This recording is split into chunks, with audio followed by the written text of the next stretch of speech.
Ladies and gentlemen, it is a dark day in American history. There was an insurrection at the Capitol. Never forget 6/16/2022, when staffers and comedians and individuals associated with Stephen Colbert breached the Capitol building after hours without authorization, let in, yes, by a Democratic member of Congress.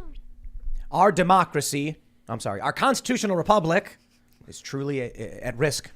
In all seriousness, here's the real story. This is actually crazy. So I'm sitting down in the green room. I turn on Fox News, and Jesse Waters comes on and says that 7 people associated with the Colbert's Late Show were arrested for breaching the Capitol building. They were unauthorized. They were banging on doors and screaming, apparently. The report is that they were let in by Adam Schiff. Now we're hearing it's 9 people, including some well-known comics, as well as staffers for the Late Show with Stephen Colbert. So it's fascinating. Obviously, I'm not literally comparing this to what happened on January 6th, but it is kind of a weird irony. We have the January 6th hearings going on right now, and you have several comedians breaching the building. They were instructed to leave. Apparently, they were let in by Schiff. I wonder if Adam Schiff is going to be held accountable at all. So we'll talk about that.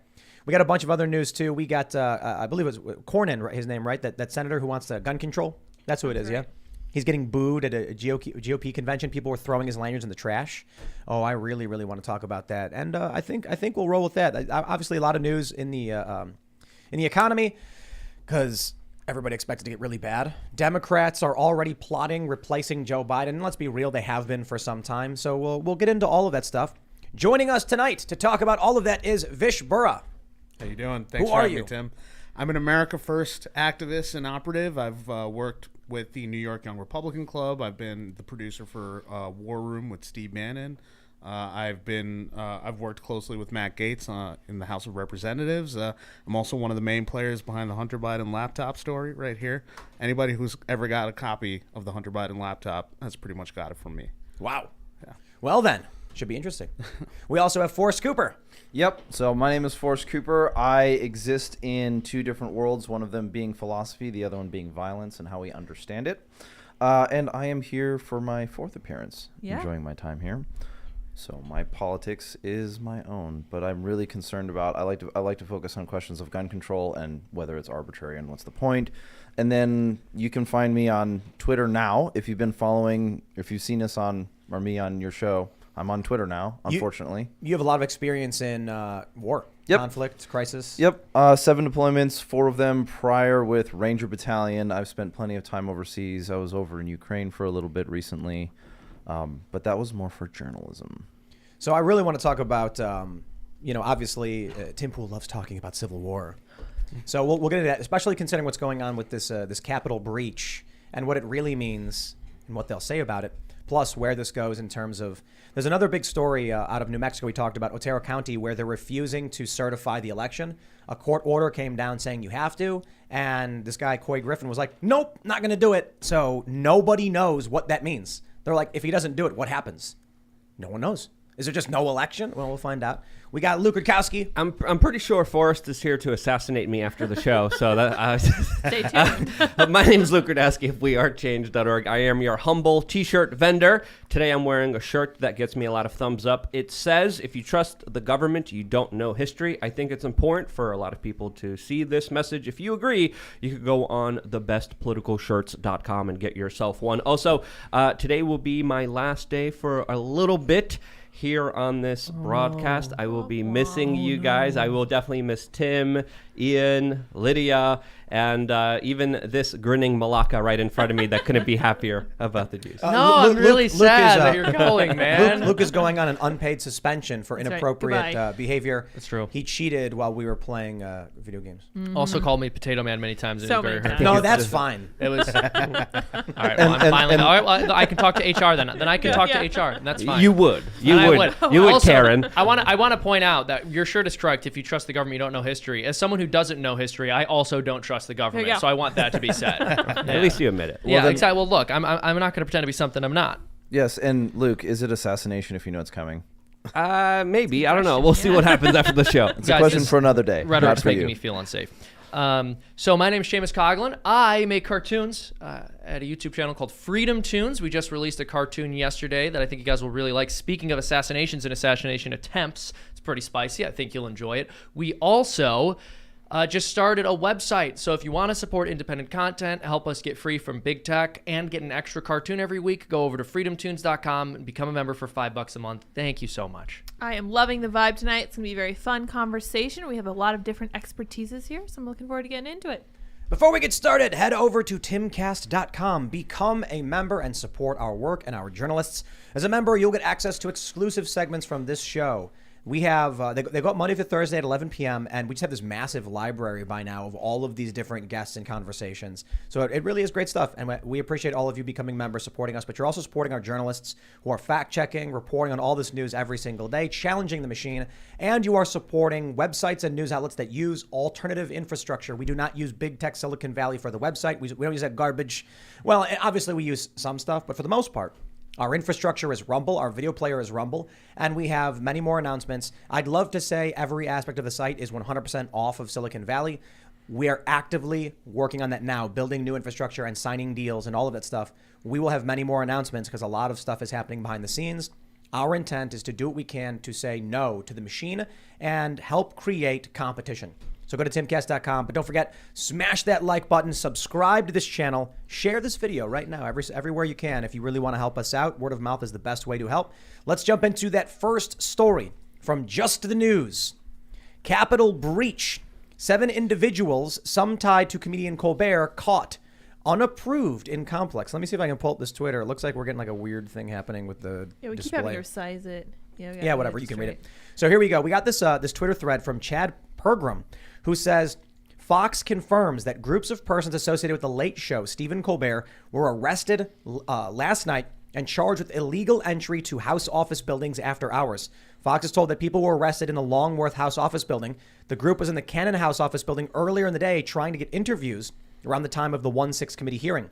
However, USCP shooed them away because they did not have proper press credentials. However, the group surfaced later in the night after the Capitol complex was closed to the public. Fox is told they took pictures and videos around the offices of House Minority Leader Kevin McCarthy and Lauren Boebert. Sounds like an insurrection, if you were to ask me. I mean, that's what the media was saying about, who was it? Was it, who was that? It was a congressman, right? Loudermilk. Loudermilk. Yeah, Barry Loudermilk. Yep. They were saying he was leading a tour and helping people or giving them insider information. What is this? Why would they take pictures? They say they were unescorted and arrested in charge of the legal entry. They were arrested near Boebert's office, released overnight. They've confirmed all of their names, 9 people. Now, I can confirm several of these people do work for Stephen Colbert. Yep. Some of them, I believe, which is one of these guys, I don't know, is the voice of that comedian, that dog. That Robert Smigel. Is that who that is? Yes. What's the dog? Triumph? Triumph. Yeah. Mm-hmm. Oh, he actually goes on to say that. USCP have issued the following statement. On June 16, 2022, at approximately 8:30 p.m., U.S. Capitol Police received a call for a disturbance in the Longworth House office building. Responding officers observed 7 individuals unescorted and without congressional ID in a 6th-floor hallway. The building was closed to visitors, and these individuals were determined to be part of a group that had been directed by the USCP to leave the building.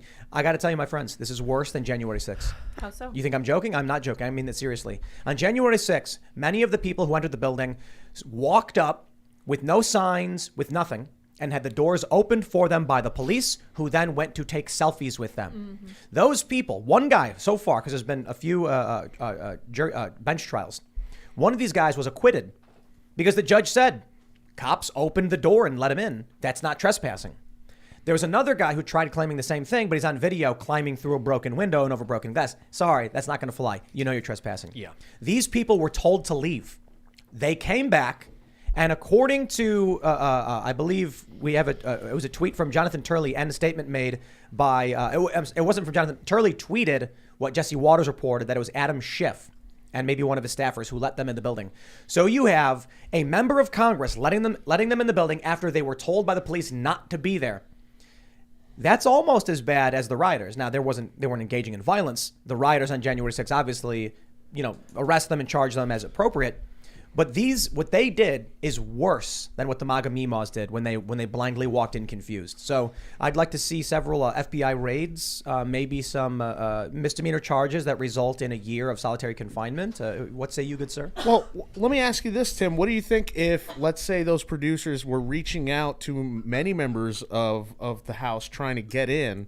to the Capitol, via requests and stuff. Maybe Adam Schiff wasn't the first one. In fact, a source from the House sent me an email from Jake Plunkett sent on June 6th. Hi, reaching out on behalf of Robert Smigel and the Triumph of the Insult Dog. He'll be in D.C. on June 15th and the 16th covering the Jan 6 hearings. Wants to do some comedy bits with members of both sides of the aisle. If you haven't seen Triumph, he's the insult comic dog and with Conan, and recently had his own Hulu special. We've done bits with everyone from Barney Frank to Ted Cruz and Cory Booker. We're very much interested in doing comedy for both sides. That's an email that was sent on June 6th. Now, if Adam Schiff actually let these guys in, right, there's a process. I used to work in the House, in the Longworth building. I worked there. And in order for you to get access to the office buildings as press, you have to go through the admin and get the House admin and get press credentials. The reason you would go to a member to let you in is so that you're let in without having to declare that you're press, right? And so that's, and not only that, can you bypass security? Well, you have to be registered in by somebody from the office of the Congress member. So you're on record that you're in, but there are rules. If you're a visitor to one of these offices for a Congress member, you're not allowed to even roam the halls of the office building. What about after hours when the building's closed? Definitely not, because you need a staff member of the Congress member who let you in to be escorting you through the halls at all times. So my question is, if you were let in after hours, would that bypass? Would you be able to bypass security? Well, Adam Schiff has to answer. No, you can't. Somebody had to let him in through the doors, right, but then they let him loose through the building. What I mean is there a way to open doors for people that does not bring them through any kind of security? Oh, no. Everyone goes security. Everybody goes through That's security. What I wanted to make sure. Because I'm like, did they open a side door? No. And even after 7 p.m., there's only one door. It's called the 24-hour entrance at the Longworth building. There's only one door you can get in after 7 p.m. So you're saying that he signed them in? He brought them through? A staffer or himself had to have signed them in. Wow. And they were on Jesse Waters, apparently they were like banging on doors and yelling. And that's how the cops were alerted to it. We need more reporting to come out because this story is just coming out now. Here's the crazy thing. This happened yesterday at 8:30 p.m. What? How are we just now finding out about it?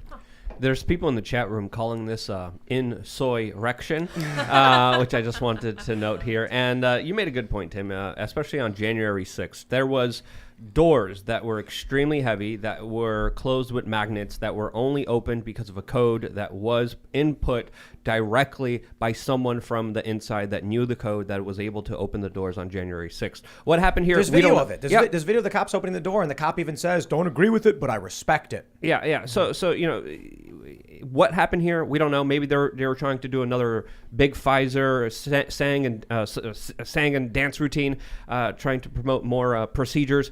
Who knows? We don't know. We do need more reporting to find out exactly what was going on here. It would be funny if all of those people were dressed up like giant vaccinations. Yeah. Like, I don't know. Remember sneaking around, running around. I think you guys aren't taking this seriously enough. It sounds to me like Adam Schiff came dangerously close to overthrowing the United States government. It does, You're right. doesn't it? You're right. We need hearings immediately. Absolutely. Adam Schiff let's be serious though. If it's true that he let them in, that's way worse than January 6th. Donald Trump said peacefully march to the Capitol and cheer on politicians, something like that. Were there Republican elected officials who let people into the Capitol on January 6th? No. Yeah. Did any sign them in? Yeah. That's what I'm saying. This is look. The left will always try to conflate all of January 6th with just the riot on the one side of the building. I'm not talking about that. Those people who are fighting with cops and smashing stuff and hitting, those people will get charged. Absolutely. Arrest them, charge them. Yes. Make sure it's appropriate. You get what you get. I'm not a fan of what they're doing with the solitary confinement for a year or anything. That's egregious. But if you're rioting, you get arrested. But there's videos of people just walking up confused. There's no fences, there's no barricades. And then the cops literally open the door and they wave to people as they walk in with their flags. One cop stops and take a selfie together and they're like, yeah, thank you. Mm-hmm. Apparently one guy claimed that the cops were actually like, yeah, come on in. There's actually video of cops fanning people like this. Now, the argument there was the Capitol Police said the cop was fanning the police, not the people. Well, you got a problem there. Mm-hmm. If there's regular people standing there confused and you're going like this and motioning forward and they're like, okay.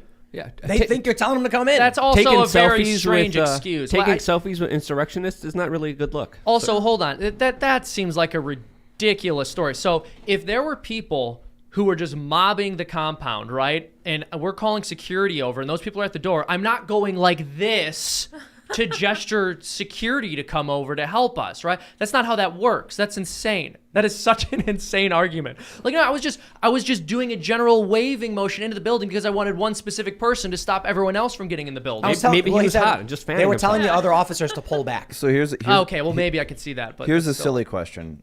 The January 6th event, insurrection, is probably going to be one of the most documented events in American history. Even now, it's been, a year and a half old, right? There's so much documentation on this that there are dissertations that will be written about people's dissertations, about people's opinions, about what they thought they saw, whatever. Has anybody, and I mean anybody that has the cogency to ask maybe somebody who knows anything about security regarding security protocols, security operations? I mean, it's not a complicated situation. The whole fanning thing is ridiculous. We need to get to the bottom of the 529 insurrection. 529 insurrection. 529 In all insurrection. seriousness, That's right. 529. Yeah. Well, roughly 529. 2/3 of Americans want to look into the 2020 riots, according to polling data. You mean Less the- than you mean half the- want to look into January 6th. Less than half agree with the January 6th Commission. You mean the 529 insurrection? Yeah, that's right. The 529 insurrection. Never forget. Of course. Never forget. 529. And I never will. Are you familiar with 529? I live in Minneapolis. I'm familiar. I heard it was mostly peaceful, though. 529 in Washington, D.C., when violent leftists tried tearing the fence down and set fire to one of the White House guard posts, set fire to St. John's Church, and forced the president to retreat to a bunker, attacked journalists, and the police had to come and defend the White House from this insurrection on 529. 529. Yeah.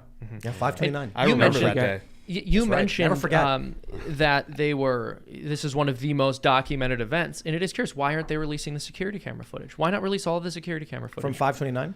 Well, No, from from- January 6th Oh. was more documented, but yeah, both. No, they won't. Or the federal involvement and you know, Exactly. release the information about how many agents were there and were participating, and also the foreknowledge with basic events that were on Facebook saying that this was going to happen, and then this was all something that they how Okay, come- maybe. how- What how about come- what about the supposed pipe bombs that were just near where Kamala Harris was that they Exactly. decided to stop No, I have investigating or stop talking about? I have a real question. After January 6th, a bunch of leftists started doxing as many people as they could, posting their photos and faces. No one did that for 529. I mean that seriously. Like at the White House, you have all this video of people trying to break down the fence. They actually tore down the barricades. They actually set fire to one of the guard posts and a church. The right is not playing this game. I was I'll tell going you to that. say, as an activist, I've seen this over and over again. We're just not willing to do what the left is willing to do to take us out, right? I Like mean- the Sedition Hunters page is what you're talking about, where they're going Right. out and doxing, people who were part of the insurrection or whatever. But we don't do that. Why not? And we have this. I think that the right has a problem of actually just participate where the space is available. Why don't we have our own version of SPLC or ADL that just goes and labels people communists or Marxists or woke bad actors? Because the way I see it is like the quote unquote right is a disparate group of random factions that disagree with each other on so many different things. Yeah. Not even necessarily individualists. I mean, conservatives are more individualist, but they're more collectivist than say libertarians. But to be contrarian here, is that going to be the right strategy? Because someone did something bad, should we do something bad too, and use the state and the government and the deep state to go after people politically? So I understand the paradigm. I'm just playing.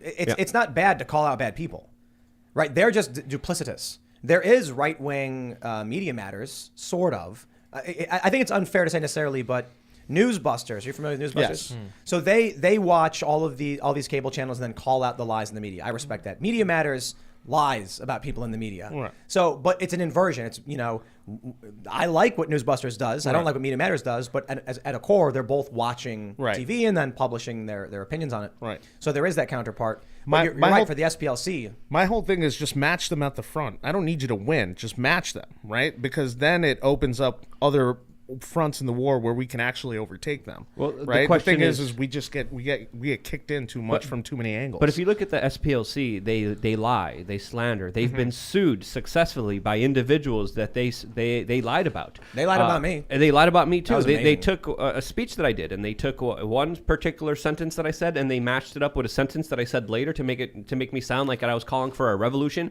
when I was calling for an evolution and people being better themselves individually. So they're liars, they're cheaters. I don't think we should strive to become what they are. And I know where you're coming We're not from. saying. No, no one's saying that. No. But what you were saying, I think, was kind of matched by that. Well, I think that first of all, nobody would call we call the SPLC liars, right? SPLC wouldn't say what they're doing is lying, and there's nobody that comes out a third party sort of A court of law unbiased- did. Oh, okay, so if a court of law did, fine, right? But, and who's taking admitted that? the story they wrote. There was with several individuals, including me. They retracted it, apologized, and corrected it. And a bunch of my friends end up on that list too, right? But who has does everyone who gets put on that list have the resources to be able to challenge that, right? That's the problem. So there's a really good example you could take with anything that happens in the gun industry or the gun culture, or it's like, oh, well, that guy got hit. And so everyone just like leaves him alone for a while. Oh, he'll figure it out. What I'm saying is that I think you're identifying that in many ways the left circles the wagons, and they protect their own. Yeah. And there's a lot of things that you can go through real quickly. So I'll just launch them one at a time. It was Zuby who said, calling someone a hypocrite only matters if they have integrity. Yep. I'm paraphrasing him poorly, but like, okay, we know that doesn't work. The SPLC is not an honest organization. Okay, we know that. So then they're not credible. We don't use them because they're credible, but somebody else will because it's advantageous. Right. Do you fight fire with fire? Sometimes. However, what I think a more critical condition is, why does the Conservative Party not use the Department of Justice to actually do justice? And I don't mean this in the actually mentality, right. But it's, you look at all these criticisms across the 529 issue, you look at, or the 529 insurrection, you look at the things that happened in Minneapolis, the things that happened in Kenosha. It's, why don't you actually just, I don't know, maybe do your job? Right. So and because if you're not doing justice, you're not the Department of Justice. And if you're not doing justice as the Department of Justice, you should find a new job. You should be removed. And I do not think you win in the game of attrition with people who are already committed to a zealous ideology that will never stop. Yeah. Maybe abolishing these corrupted institutions might be something better instead of them being weaponized against the political parties. Because when another political party goes into power, they're going to be using the same tools that they use on the other party. Well, here, perfect example would be, what was her name? The gal from the View who said that gun laws in America would change if Joy Behar, right? Yes. If black people had them, right? Okay, do you censor her? Do you cut her from the film, or do you cut her from? No, you ignore her. So she's not a serious speaker. And as that continues, you encourage, over the long tail decision, to build your community, to build your friends, to focus. If you want to defeat ignorant people, you isolate them from the halls of intelligence. She wasn't wrong, though, Joy Behar.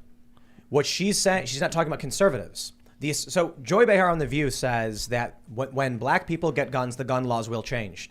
Now, we, as people who don't like racism or who like guns, we hear that and we're like, that's ridiculous. Like, we would ever support that race. No. It's these uppity liberals, of course, want more gun control, and especially if minorities they don't like are getting them. Look what happened with the Black Panthers. Exactly. That was California. That was San Francisco. Absolutely. It was California and San Francisco in a different time. I don't want to go down that road too far. What I do want to go down to is the point of white fragility. What did we learn from the book White Fragility? The author is a terrible person, and she wants to project that on everybody else. Yep. And she's racist. She's a racist who wants to project her racism on everybody else.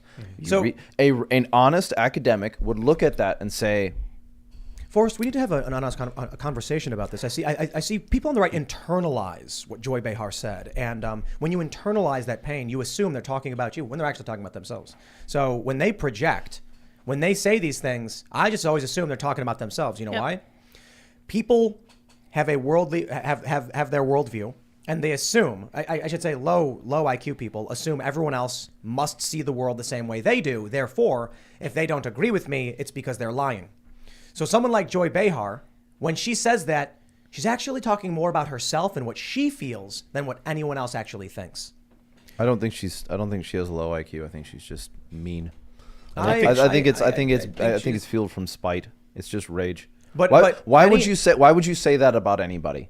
Why would you say that about anybody? Is that the sole thing that motivates them is racism? Because she's a racist. Exactly. So she needs to spend some time figuring out who she is. She sees the world through this lens and assumes that's why people would do something. Mm-hmm. She does not understand the fact that, we're all, I don't know, are you familiar with Maj Touré? Yes. Yeah, we're fans of Black Guns Matter and Maj Touré and the work he does. And it's like she doesn't even know he exists. I mean, literally, she probably doesn't. I think that she sees this world. Then she says, everyone else must think the same way as me, but I'm a good person because I don't act on it. We're all like, no, we don't think that. We think you're a racist. This is just a modernized version of white man's burden. That's all this is. It's hard for me to be this good white person. Mm-hmm. It's my burden to have to go around and say this stuff. I'm just trying to speak sense to you folks. Are you talking about like the 1800s white man's burden? Yeah, it's the same thing. Yeah. The part where like we have things like travel and medicine and written language, we should spread that around the world. Yeah, but they've taken that and just injected it into everything. Yeah, they call it white savior complex. Right. Yeah. It's the same thing.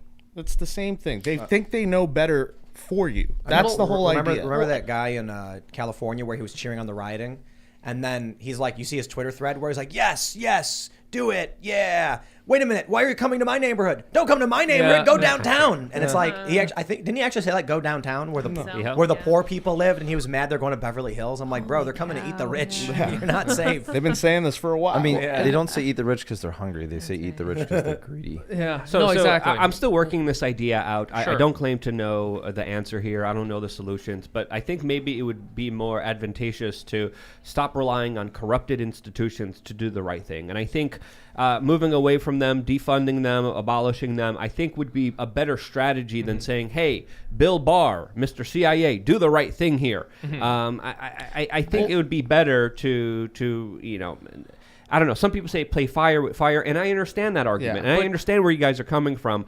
But my knee-jerk reaction is like, wait, what we're doing here is we're adding more fuel to the fire, and it's already very hot in this room. Well, that's my point of view. So I think you're... And I might be wrong, Well, you might be, and let me tell you why. I think you're seizing a lot on the argument of state intervention, and just setting that aside for a moment, because I don't even know, I don't think we agree entirely there, but when he mentioned something like having our own version of the SPLC. Obviously, we're not saying we should have an organization that lies, but the point is the left has re-engineered the culture such that being accused of having any kind of conservative value comes with a very swift and significant social cost. But they target, attack, and harass individuals. And I think that it is a very good idea for conservatives to push for a culture where there is a social cost to being a communist. Right. If you are going to go out there and say, I support the ideology which has resulted in hundreds of millions of innocent people being slaughtered, folks should probably not want to associate with you. If you want to advocate for the abolition of private property, start with yourself. If you're not willing to do that, you don't believe it. But that is an old tale. What you're dealing with is an asymmetry of ideas, an asymmetry in the side of warfare. You look at after nuclear weapons were created, the idea of warfare had to change. You can't put the genie back in the bottle. After the machine gun, horse charges didn't matter anymore. After bomber planes, large formations of people don't work anymore. Standard armor didn't matter when gunpowder became ubiquitous. It took time, but eventually gunpowder defeated armor. And then armor became massive tanks, which then right now we have drones. You having a tank battalion is functionally useless against a powerful Western military. Yep. What happened after this history lesson? We saw not history. I don't need to talk down. That's not the right way of saying it. But after World War II, what were the next major conflicts? Korea. My grandfather was a POW for 3 years, so I heard a lot of stories. And then, so there was that. And then there was Vietnam, and you saw the rise of insurgency warfare. Insurgency has become such a buzzword amongst the military elite that it's like, I'm cool. I said insurgency, metaphysics, Polymath, banana peel, but whatever. So the point being said, though, is how does an asymmetry work? The left has functionally and fully adopted asymmetrical warfare from the side of what we had called terrorism, but an insurgency. It is a situation where I get to harm you, but if you do what I do to you, if you reciprocate, that's bad. So you see this within the conflict, the riots in Minneapolis. The riots were a really good example. The Antifa or the rioters will provoke a response and use that response as justification for further evidence of their need for revolution. Who's been calling for a revolution this entire time? It hasn't been the right. Yeah. Right. Well, look. But understanding insurgency conflict, how to fight against a counterinsurgency. The purpose of an insurgency is not to defeat you in a military battle; it's to break your will to the system. How do Americans how does the right or how do Americans defeat this social contagion that is this insurgency, which is both bred on our soil and abroad?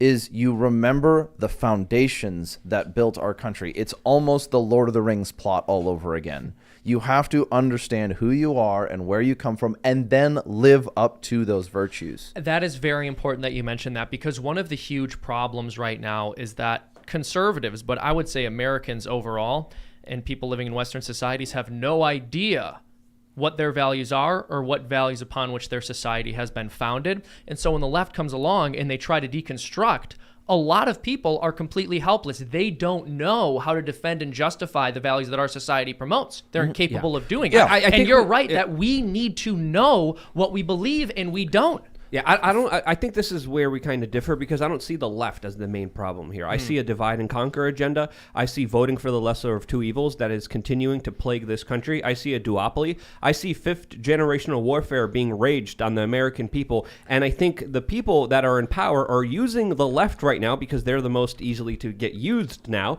They're the most easily to push this agenda through because it's convenient now. But as soon as it becomes inconvenient for the larger agenda, for the larger fifth generational warfare enslavement of humanity, they're going to be using a right-wing element of it that's also going to be pushing on a different front that's going to be taking away our rights and our economic abilities to survive and prosper. So more than, hold on, I just want to make a point. How do you have... Sorry. I just want to say this one thing, and then I'll let you jump in. So more than one thing can be true at a time. It can absolutely be the case that the ruling elite see the left as convenient revolutionaries to destroy the existing social order and then bring to fruition whatever it is that they're seeking to transform our society into.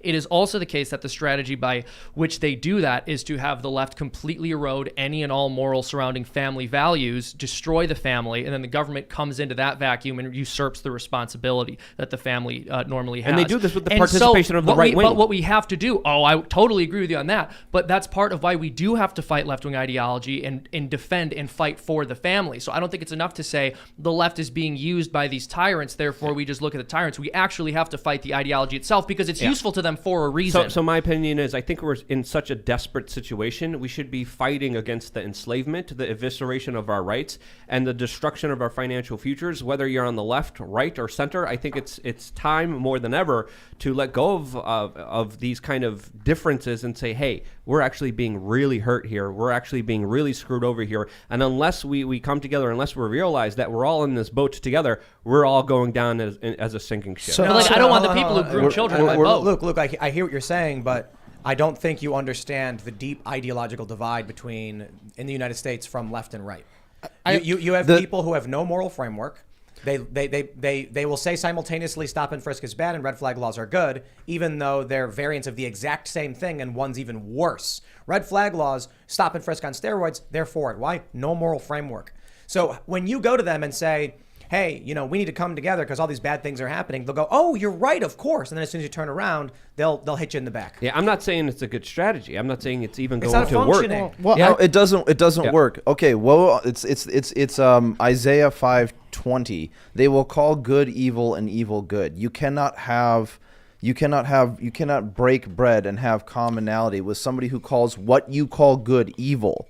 So, problem that you have, do we focus on the left? Do we focus on the globalists? Do we focus on all these things? You know what? They all solve the point that you're saying, they solve the same question. But you can't just advocate for the family. You have to have one. Forrest, you have to build. Forrest, I'm gonna agree with Luke on this one. I think if we just compromise with the child drag shows, then maybe No. Yeah. That's not what I'm saying. Luke, That's but not what I said. Do you think Not what I they're in said. the same boat as us? Because you're saying we're in the Not same absolutely. boat together. I see the right wing political establishment willingly going along with this and Of pretending course. like they're going to be helping us when they're not. That's what I see. I think there's I a see that too. I think there's a divide, first of all, of our understanding of right wing and like Republicans. Right, the Republicans in D.C. and then the Republicans across the nation are two totally different things, right? For example, you're talking about why didn't the FBI or the CIA move on 529, right? Insurrection. The insurrection. Who was the president at the time? Donald Trump. That was his FBI. That was his CIA. Why didn't they move, right?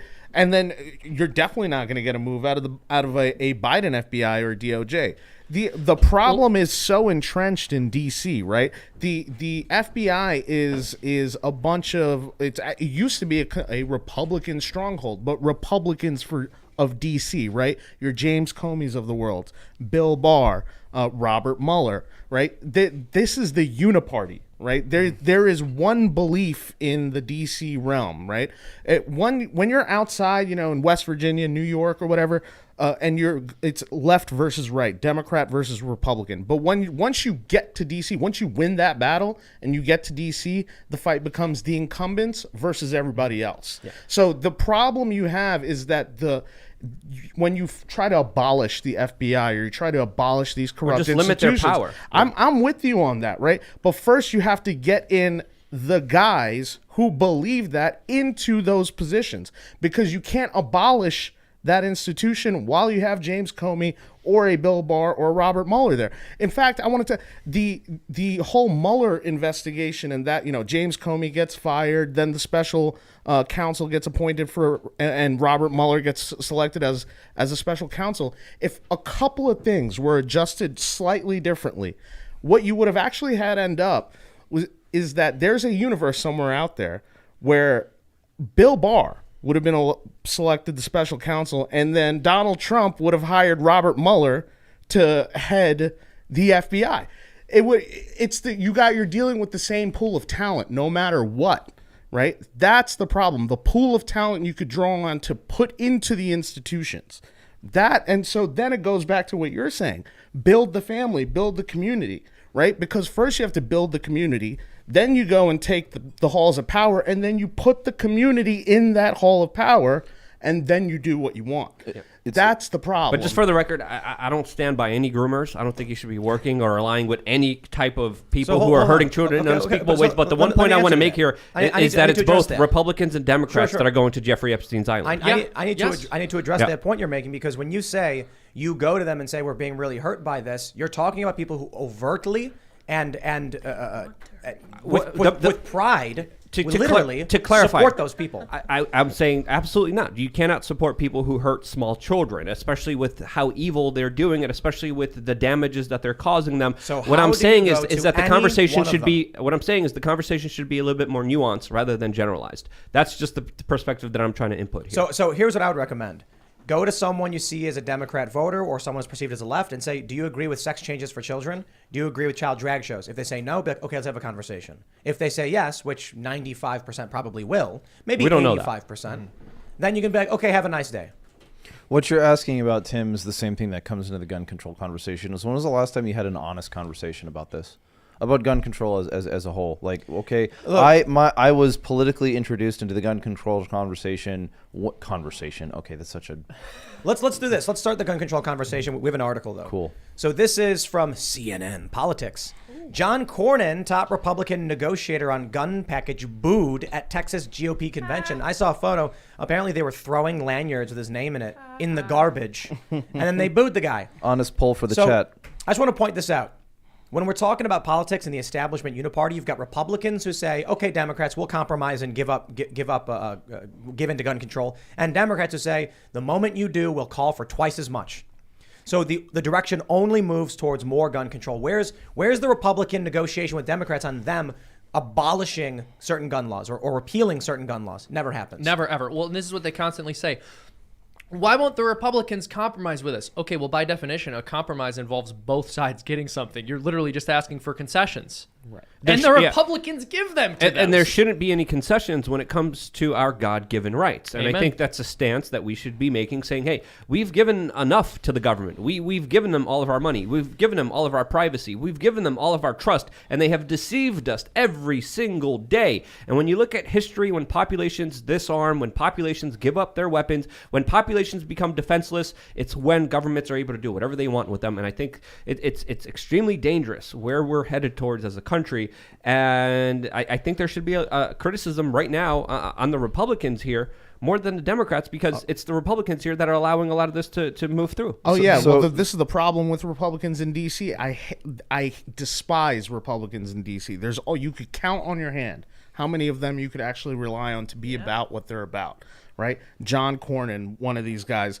The problem with the Senate is that it's a retirement home, right? They go and raise the age on being able to buy guns. Why? Because they're well over the age, right? It doesn't affect them. And so the Senate Republicans, Cornyn is already putting up the signal right now that he's about to get blown out. The same thing happened to Jacobs. I think Chris Jacobs in New York 23. He came out, he was a House Republican in a super conservative district in New York, right? It's a R plus 23. He comes out and says, you know what, I'm willing to compromise and vote for gun control.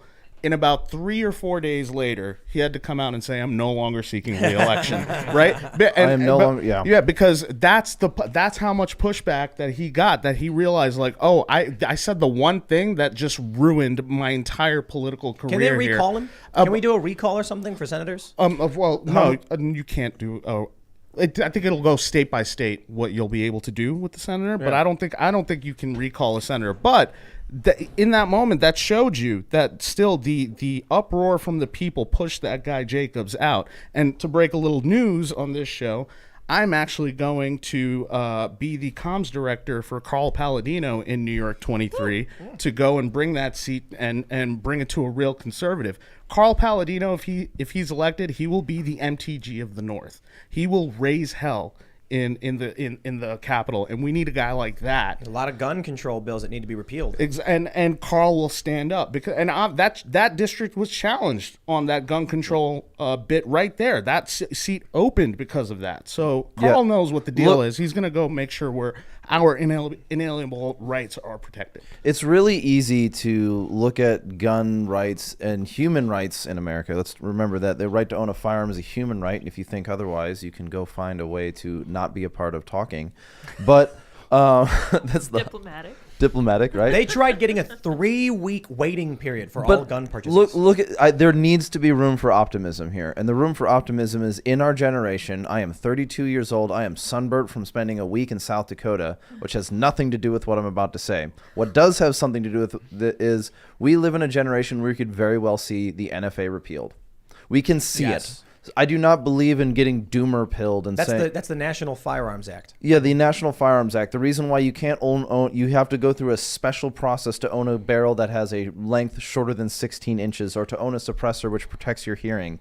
Suppressors make it safe for everyone. Yeah, and this kind of comes back down to that. If you think that suppressors are like Hollywood quiet and super dangerous, you don't know what you're talking about. Here's the crazy. Hold on. Here's the crazy thing too. They have handguns that are suppressed. That means they've made like, hey, we're gonna make this handgun's gonna be safer. It's not gonna be as dangerous. And they're like, no, that's an NFA item. It's an NFA item. So to break the stigma, why do you think he got booed? Do you think he got booed because he betrayed the Republican Party, or because he betrayed the American people? The people. I'm telling you that they booed him because he betrayed the American people. Correct. It turns out when you betray the American people and you're running for Republican, you lose your seat. You betray the American people and you're running for Democrat, you become president.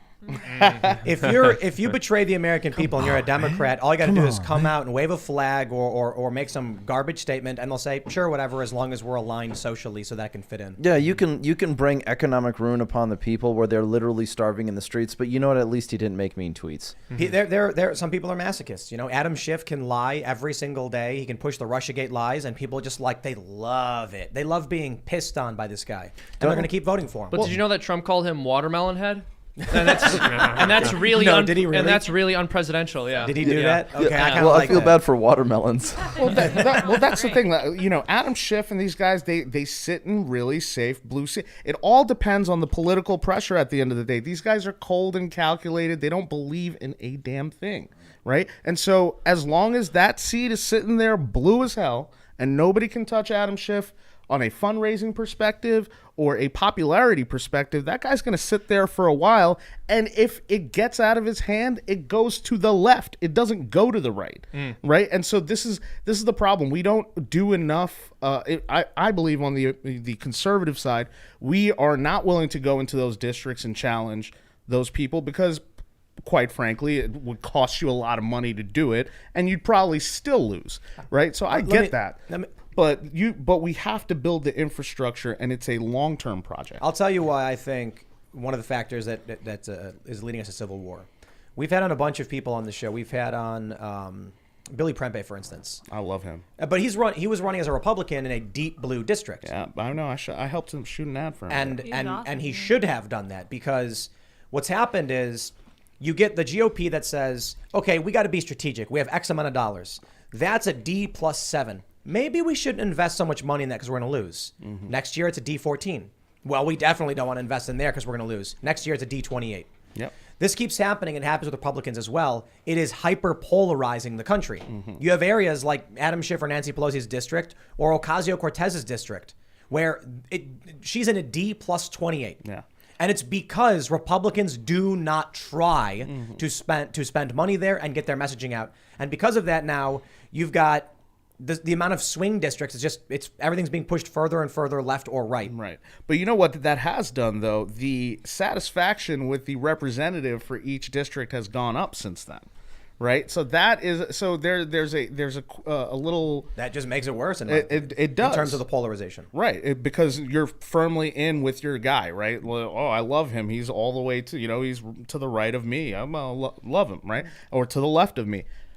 This is also part of the gerrymandering, argument, right? What is the way we make the maps, right? They have the communities of interest standard. My friend Gavin Wax just won his lawsuit in New York. He was on this show before, but he challenged the assembly maps, got them thrown out. Special master is going to have to redraw them next year, I think. But how is it now that it's going to be drawn out? Do you make it so that everybody? Well, what is fair?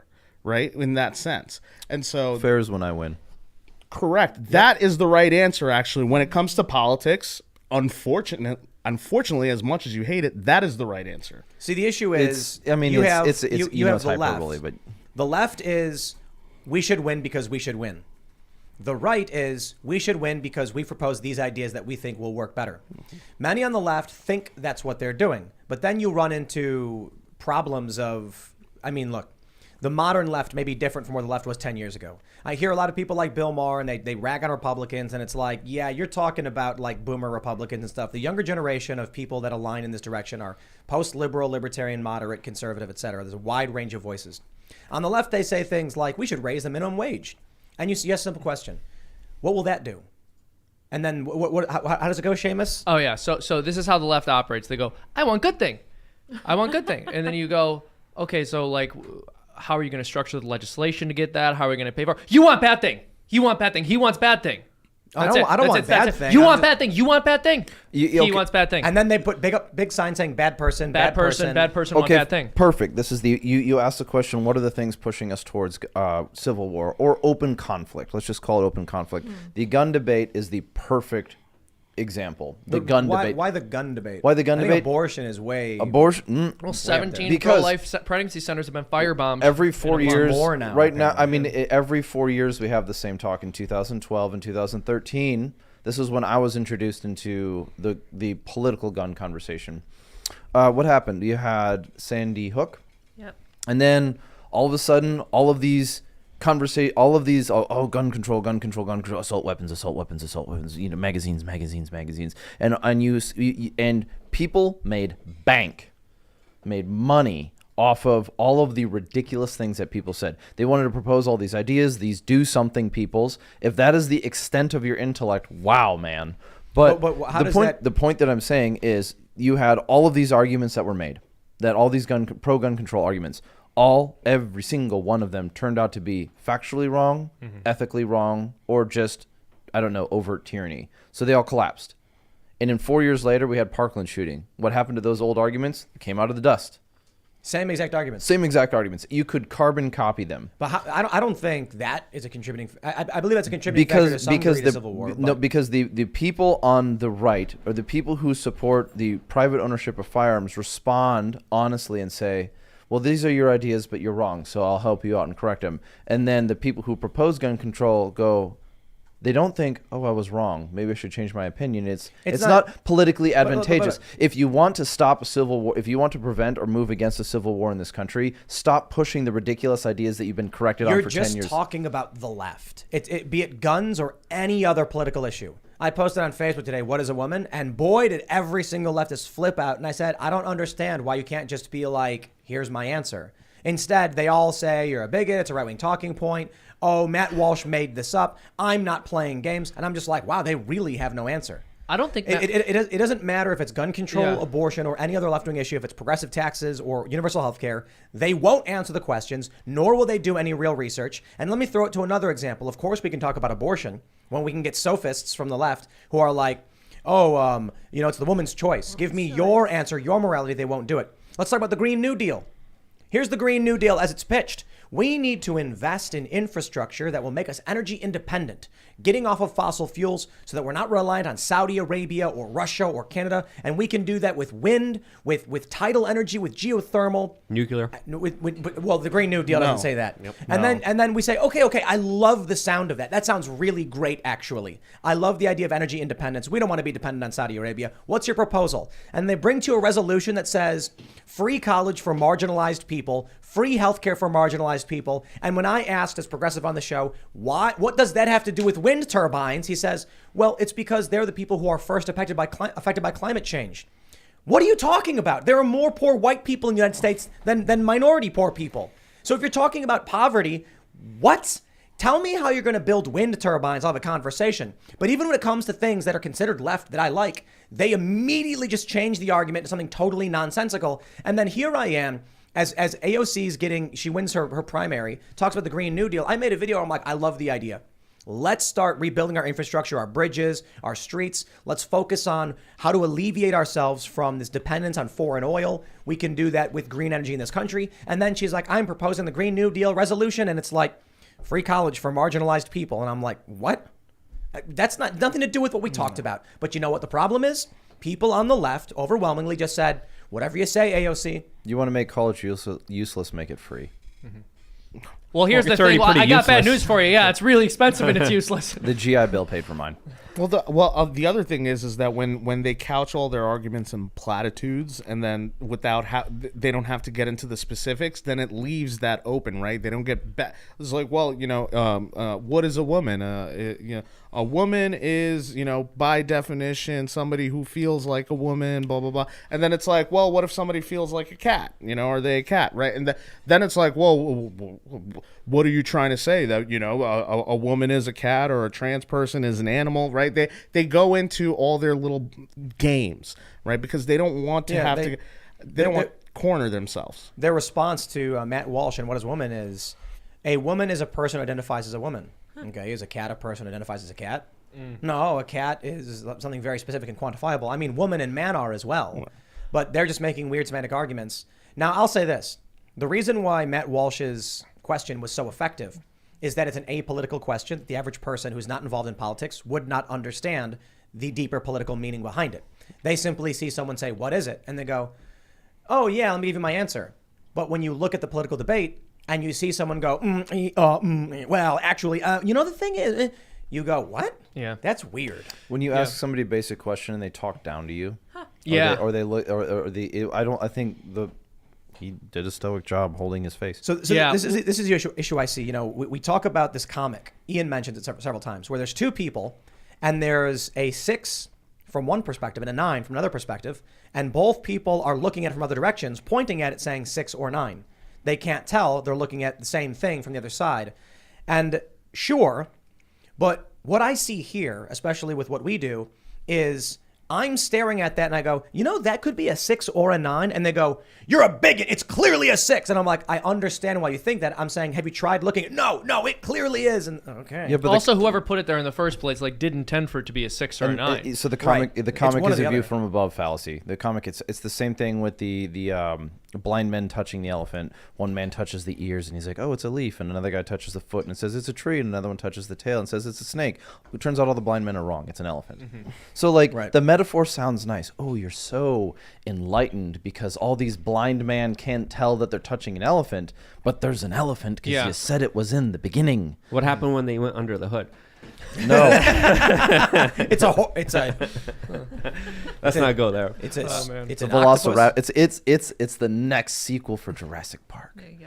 Well, oh no. This is also so when it comes to Matt Walsh's film, part of the brilliance of it is that I was following this on Twitter and I follow Matt, so I saw people tagging him saying, I can't believe Matt was willing to keep this interview in his film, even though he got completely scorched in it. It's like, what are you talking about? Oh, yeah, I've seen because they think saying more buzzwords means you won the argument because you sound smart. They didn't even sound smart. You could tell they were saying nothing. Have you read their blogs? Cats. I've seen some of the responses, and they're really pathetic. But I want to make a point.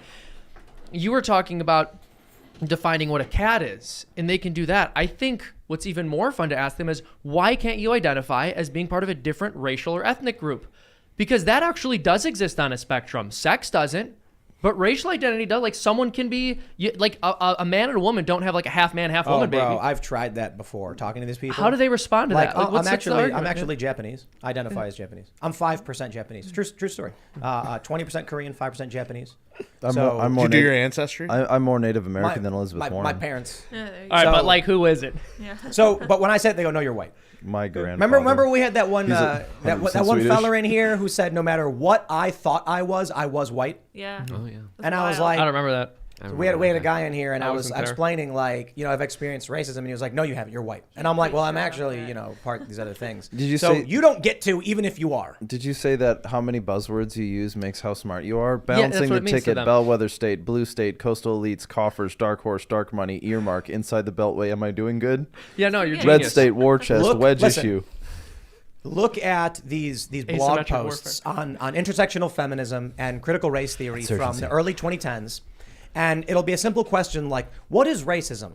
And then you ask someone on the right and they'll say, positive or negative prejudice based on someone's race. Mm-hmm. And it's like, oh, okay. So I understand that. You could be racist in a way where you're actually complimenting someone, but it's a stereotype. Oh, I get it. You ask one of these academics and they'll say, the word racism is rooted in white Anglo-colonial culture. The British colonizers who traveled around the world, and it's like, okay, what? I just asked you for a definition. And they're like, hold on. I don't want a video essay, Wait, bro. it's the leftist The internalized yeah, exactly. It's this big, long-winded thing. Have you seen the meme on What is a Woman? Where someone said that a woman texted her boyfriend, what is a woman? Yes, and he sent her this 3,000-word treatise on his thoughts and philosophies. And she said, oh, you are. Is that what she did? No, but she should have. No, but it was like, welcome to being single. Instead of saying something simple, and I'll tell you this, there is a simple leftist answer to the question. They never give it because I don't think they actually read their own literature. I did, so I know what the actual higher level academic left answer is. I'll say in a second. They say, this guy says something like, he's like, why are you asking such a question? And how would we quantify what a woman was even if we wanted to? First, let's think about what you mean by that. Are you talking about outward appearance? As in, what clothing does she wear? Or perhaps the makeup or the hairstyle? Well, if you're doing that, then you're confusing men with long hair with women. Well, that certainly couldn't work. What if we're talking about organs? Certainly, and then he just goes in this long-winded. Are we going to go? As if anyone ever said, this is how we define men versus women, long hair versus short hair. Are you talking to 4-year-olds? So let me explain. You're so smart because you're going to go into, it's a social construct. Right. So let me explain though. So when Matt Walsh talked to this college professor and he said, what is a woman? And he said, it's someone who identifies as a woman. That's a guy who never actually read the actual literature. When he went on Dr. Phil and was talking to those non-binary people, and he asked them, and they said, a woman is a person who identifies as a woman, because they never actually read the literature. Do you know what actual leftist academics say? There's only a few of them who've actually written or read about it. They say, a woman is a person who identifies as an adult human female. Mm-hmm. So, okay. So there's still logical inconsistencies in that statement, but when they say a person A woman is a person who identifies as a woman, and Matt Walsh says, what is that? Well, an adult human female. But because we're being inclusive, some people identify as an adult human female, such as a trans woman, so we would say that is in the category of woman. Mm-hmm. You can argue the logic there and say, okay, I get what you're trying to say now, but here's why I think that doesn't work. Fine. They never do it because they don't read their own books. Right. Like, you had a college professor who couldn't just say that. I'm talking to these leftists, and I'm like, why don't you just give them your own answer and say, next question, please? Well, because and then advance the conversation. Maybe it's because they're afraid of giving an answer knowing they're going to be canceled in about 76 minutes when it changes. Yes, exactly. Be as vague as possible, right? Be as vague as possible. Because let your yes mean something else and your no means something else. Oh, basically, yes, is their doctrine. Wait, are we no, because you would agree with me on that one. Was it Oberlin College that the guy got canceled who was like a left? It was the professor. Right, the first people they go after are their own. Oh yeah, right? Yep. You know, they're they're hoping that a right winger actually says this stuff to go and cancel. They are trained to speak the way a high schooler writes an English essay when he's trying to reach the word quota. And they think the more the significance of the passage of time, which is why they elected Kamala Harris. Yes. Oh my and God, Joe, the worst. Come on, man. Wait, who was it? Yeah, I have an AI word expander thing. I should take the definition adult human female, put it in the AI, and say make this phrase 3,000 words, then print it out and be like, here's my answer. Actually, maybe I can do that right now. Let's see if I can do this. I used to do the size 14 font and then the size 16 periods and commas. Oh, yeah. Wow. that was my trick. That's brilliant. Like that. It's also why I dropped out of high school. Yes, well, 1.5 space instead of single space. You got to find these little workarounds. 1.25 space. But I'm going to look down on you as an academic. I wrote too many pages. The significance of the passage of time. We were talking about this before, right? Where VP Harris and Buttigieg would be the ideal, the dream ticket to only weird people in like DC marketing firms, right? Because you have one Kamala Harris, significant passage of time, just filling in words in the essay, right? And then you have Pete Buttigieg, who's the 10th guy on the McKinsey conference call, who's kind of chimes in to just let people know that like, hey, I'm here. Make sure you send me my check for the hour, right? Yeah. Like that's this is what they're testing. The Washington Times released an article today saying Harris Buttigieg 2024 ticket would obliterate Trump or DeSantis. Well, this is the kind of echo chamber. This is the kind of bubble that a lot of people are living in, and I think we should try to do our best to try to break that bubble, because it's a bubble of delusion. It's a bubble filled with a lot of emotional disharmony. It's a bubble filled with a lot of mental disorders. And when you see people like that, there's a couple things you could do. You could be angry at them. You could point fingers at them. But I think from an empathetic point of view, we should be trying to. It might seem futile. It might seem stupid. But try to at least talk to these people and be like, hey, let's calmly discuss some of this. I know some people say that doesn't work, but what else can you do? I think mocking comedy, satire is also very important, but done tastefully and not done in an evil kind of way. Well, I was just going to say, a wise man's claim is pick your battles. Yeah. Right. So for the first, and do you want to be fighting these people too? No, pick your battles. Too. Like if the person is a dishonest interlocutor, if they're a dishonest actor, don't treat them like an honest actor. If they are fighting as an insurgent, you do not treat them as the royal guard. You do not treat. You have to You have to change your tactics according to your opponent, but it doesn't mean that you have to. That is not the same as failing for the actions that they go. The idea with the insurgency, it functions. Insurgency is successful when the will of the people loses faith in the institutions, right? The purpose is to destroy your faith in the institutions. The insurgency of Minneapolis 2020 broke the will of the Minneapolis people because they capitulated to defund the police. They were swayed by this idea to eradicate the police as if they were the problem. And what do they have now? We have daily shootings, we have daily robbings, we have carjackings out the window, and this is Minneapolis, dude. It's Minneapolis. Nice. So like the point being said with your statement, if you're going to engage with somebody, take a minute instead of going straight into cynicism and saying there's no point, black pill, black flag strategy, go. That's not an honest interlocutor. So I will not engage in an argument with you because you are lying to me. I want to say this, like Harris Buttigieg is so specific. Like trying to lock down the vote of whoever it is that buys Funko Pops. It's like such a weak establishment choice on both guys, fronts. It's the Steve Buscemi. How you do, you fellow kids? Yeah. I asked the AI what a woman is, and I said to give me a verbose explanation. And I got to be honest, Called you transphobic? it actually wrote a really, really good explanation that is quite verbose. Did it confirm? Well, you get canceled if you share. No. Did you? I'm gonna read it. Did it confirm the existence of God? It's actually quite amazing. This is an AI. I said, write a verbose explanation for what a woman is. And it says, a woman is an adult human female. The term woman may also refer to a person's gender identity as different from man. The word is derived from the Old English withman. In Old English, withman meant female human being, whereas were meant male human being. Man or mon had a gender-neutral meaning of human being corresponding to modern English, person or someone. However, subsequent to the Norman conquest, man began to use more in reference to male human being, and by the late 13th century had begun to eclipse usage of the older term were. The medial labial consonants F and M in withman coalesced, and the modern form woman, while the initial element with, which meant female, underwent semantic narrowing to the sense of a married woman, wife. It is a popular misconception that the term woman is etymologically connected to womb. Womb is actually from the Old English word wambe, meaning stomach. Modern German retains the colloquial term wampe from Middle High German for potbelly, womb. There you said something really interesting in there. It said that man was used to describe humans in general, right? So it looks like subsequent to the Norman conquest. Right.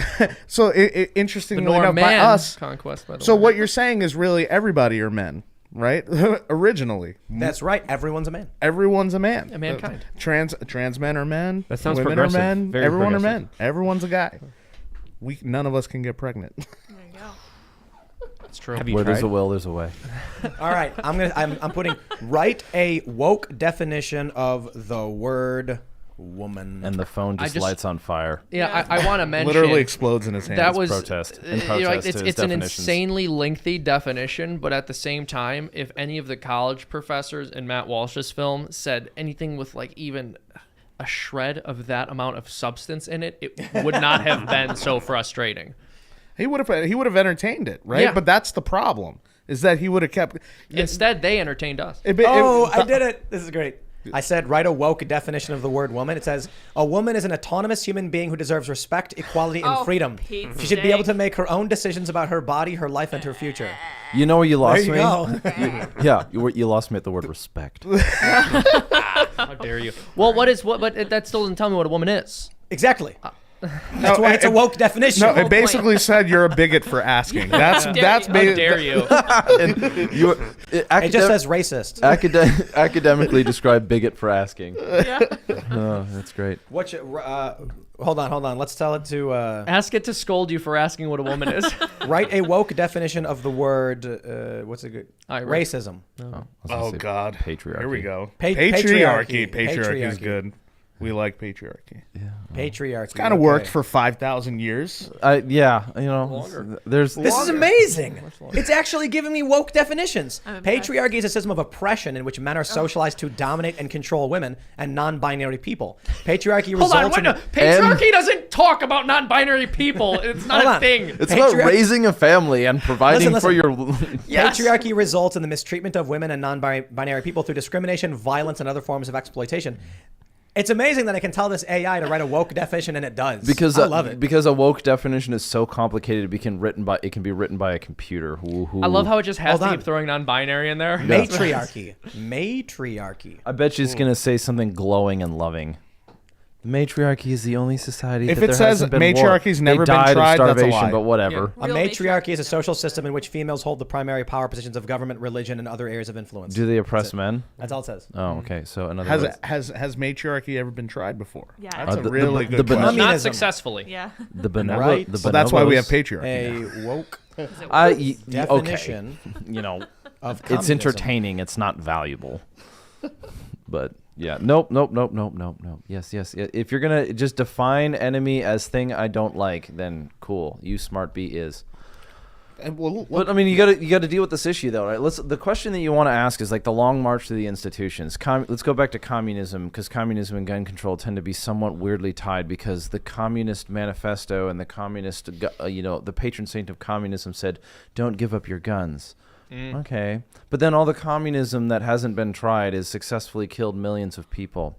And if you don't want to accept that, then maybe we shouldn't be engaging in a conversation. But the issue that you have to deal with is communism, right? So you're an academic professor. Here's an idea of hope. You're an academic professor, and your student who's supposed to be graduating with a bachelor's degree in this form of social studies is arguing impassionately for communism without reading any of the sources. Do you pass them? Can you ask the AI what woke is? Oh yeah, I did, and it said woke means you're aware of social injustice and fight against it, or something like that. Please. It's not a bad definition. That is a very bad You're aware of social injustice and fight against mean, it. No, you don't Because fight that's, against I it. guess that makes me Oh no. Yeah. Even better. Love You what don't he said. fight against it. You Yo, employ I the can't read armed some of wing this. of the state to fight against Now I it. want. Yeah. Now I want to There hear you what go. Tim's got. I can't read that one. I asked it why communism was good, and it said things that I can't say on YouTube. My. Oh my goodness. Oh, I cannot wait to Wait, hear you got to Does it say save that and population send control? it to me. Well, it's just an AI text box, and you type it in, and then it fills it out, and then you get rid of it or Says whatever. fasting is good. Not eating is great But- for you. Yeah. But fasting is only good when it's ordained by the state. By the way, I'm getting a message right now saying you got fans in Governor Desantis' office. Oh, right on. We got to have Governor I want DeSantis on the Christina. show. That would be incredible. No, I want Christina Chat Pusha. with him. Call Get me, her on. call me She's maybe. I know her. We'll talk. Bring her on. There'd be a lot of interesting They want you, questions to Christina. ask DeSantis Yeah. and Yeah. have him on here. It I would wanna be learn. incredible to I've see the kind of inside baseball that happens because he's been on the front lines for a lot of very important battles. Did you hear what he said in response to having Elon Musk Yes. support? The African American comment. Yes. Where's my African American? Oh, there's Elon Musk. Oh, yeah. That was He- great. he I didn't said- believe it. He said, I'm very proud to have. I'm focused on what did he say, 2022, but I'm very he's- proud to have African American supporters or something like that. Oh, man. So Yeah. good. So good. What was it? Someone said that fearless. Like he knows they might come after him, but who cares? Oh, you know, the media has no teeth anymore. I just saw He an hits article. I just saw an article. I think it was a Business Insider article that said Ron DeSantis is the most dangerous man because he's internalized all the lessons from Donald Trump and his presidency and carries none of the baggage. Wouldn't that Fascist make Trump experts? because he doesn't have Oh, the baggage. I was he's gonna say, bad wouldn't that 'cause make he- Trump the most dangerous man? But I guess he doesn't have the No, baggage. it doesn't. Right, because that makes him palatable, Yeah, right? yeah. And that's a problem. My So- favorite part of that headline was that experts in fascism are telling us this. Oh, now. the Expert- experts. Love those Right, experts in yeah. fascism who Yeah. literally don't know the definition of fascism, who literally have never read the. No, I mean, I I- can't speak to any No, and all no, of them, no, but if they would know how similar fascism is to modern left-wing ideology. I'm gonna okay. You don't punch down, punch up, right? Oh. Don't attack David Hogg. Go after Barbara Walter. Barbara F. Walter wrote a book called "How Civil Wars Start." The opening of the book is an impassioned storytelling of the plot to kidnap Governor Whitmer. And it was published earlier this year. It was published in 2022. And if you read the book, she is a self-proclaimed expert. She deals with international research on civil wars and how civil wars have happened, hence the book How Civil Wars Start. So she illustrates and sets up the premise of her book on the Governor Whitmer plot. Since we found out that the Governor Whitmer plot was an FBI plan, has she rescinded her book? No. Has she apologized that she was wrong? Maybe not. that would be fascism. That would be fascism, right? So here's the question about experts is if she's an expert, where's the accountability? Where's the accountability? You wrote a book that was factually incorrect. Now, she included chapters 1 through 5, which are really good chapters where she's addressing factors that can lead to a country engaging in civil war. And then, like a puppet, you take all of those things and you tape them onto your political enemy and you say, there they are. Right. And then if you want to read a book, that's an educational piece in fallacies, start with How Civil Wars Start. It's where here's an idea, here's an overt statement that if you deny it, you're part of them. Here's an idea, here's an overt statement. How Civil Wars Start is a great book. You should read it and realize she's not an expert. So I'm in the AI, and I who's in the said, AI? "Who is our God Emperor?" And do you know what it said? Trump. Donald Trump is our God Emperor. Based. Someone needs to cancel. This AI AI. is a Trump supporter. That AI is The AI is an insurrectionist. just call the AI a nerd. He's into like Warhammer 40K. Ask him if he likes anime. All right. Ask him if he likes Warhammer Oh, 40K. no. Like anime. It says, I do not like celery. What? Well, that's Wow. They didn't say they didn't like anime. It seems try like it something again. someone who likes anime would say if they want to exactly. admit they like anime. Yes. Are you a racist? I do enjoy watching anime, though I'm not as big of a fan as some people are. I appreciate the art style and the stories are often interesting, though I do find some of them to be a bit too convoluted. To be That's clear, actually a really good answer. no. I feel That like is somebody not, tweeted that is that. not a really good answer. That is the answer that literally everybody who enjoyed anime states. Right. Yeah. Right. Do you That's like why- anime? Well, I've seen a few. That's like I read I mean, I just say Playboy yes. articles. I mean, yeah, it's like, oh, okay, I've seen a few. Well, I've seen Cowboy Bebop and Full Metal Alchemist. Like, okay, you're not one of those Hey. anime people. I asked it again and said, yes, I like anime. I didn't mean, you're like, so do you? Yeah. Okay. No, I like it for You have to ask twice. because like I like Donald it for the plot. Trump. I think we're really badgering this AI. I do not like Donald Trump. So it recognizes that he is its god emperor, but doesn't like it. Ask it what is January 6th? No, it'll give you a generic answer. I'll ask it. What is The 6th day of the year. No. According to the Octavian calendar, It's because we started off which with was created by the insurrection. white man being patriarchal. Whoa, what? What did it say? In the United States, January 6th is known as Epiphany or Three Kings Day. It is a Christian holiday that celebrates the revelation of God the Son as a human being in Jesus Christ. Oh, wait a minute. Based. So you're, I know that is super basic. I did so not wait, think. I did not think you're that Catholic. that would. Yeah, You're Catholic and I'm Reformed. Is it your holiday or mine? it's mine. Okay. Wait. Did you know that?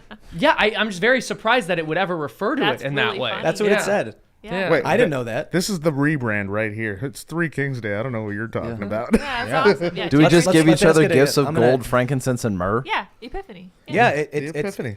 so the next answer it gave me in the Gregorian calendar, January 6th is the 6th day of the year.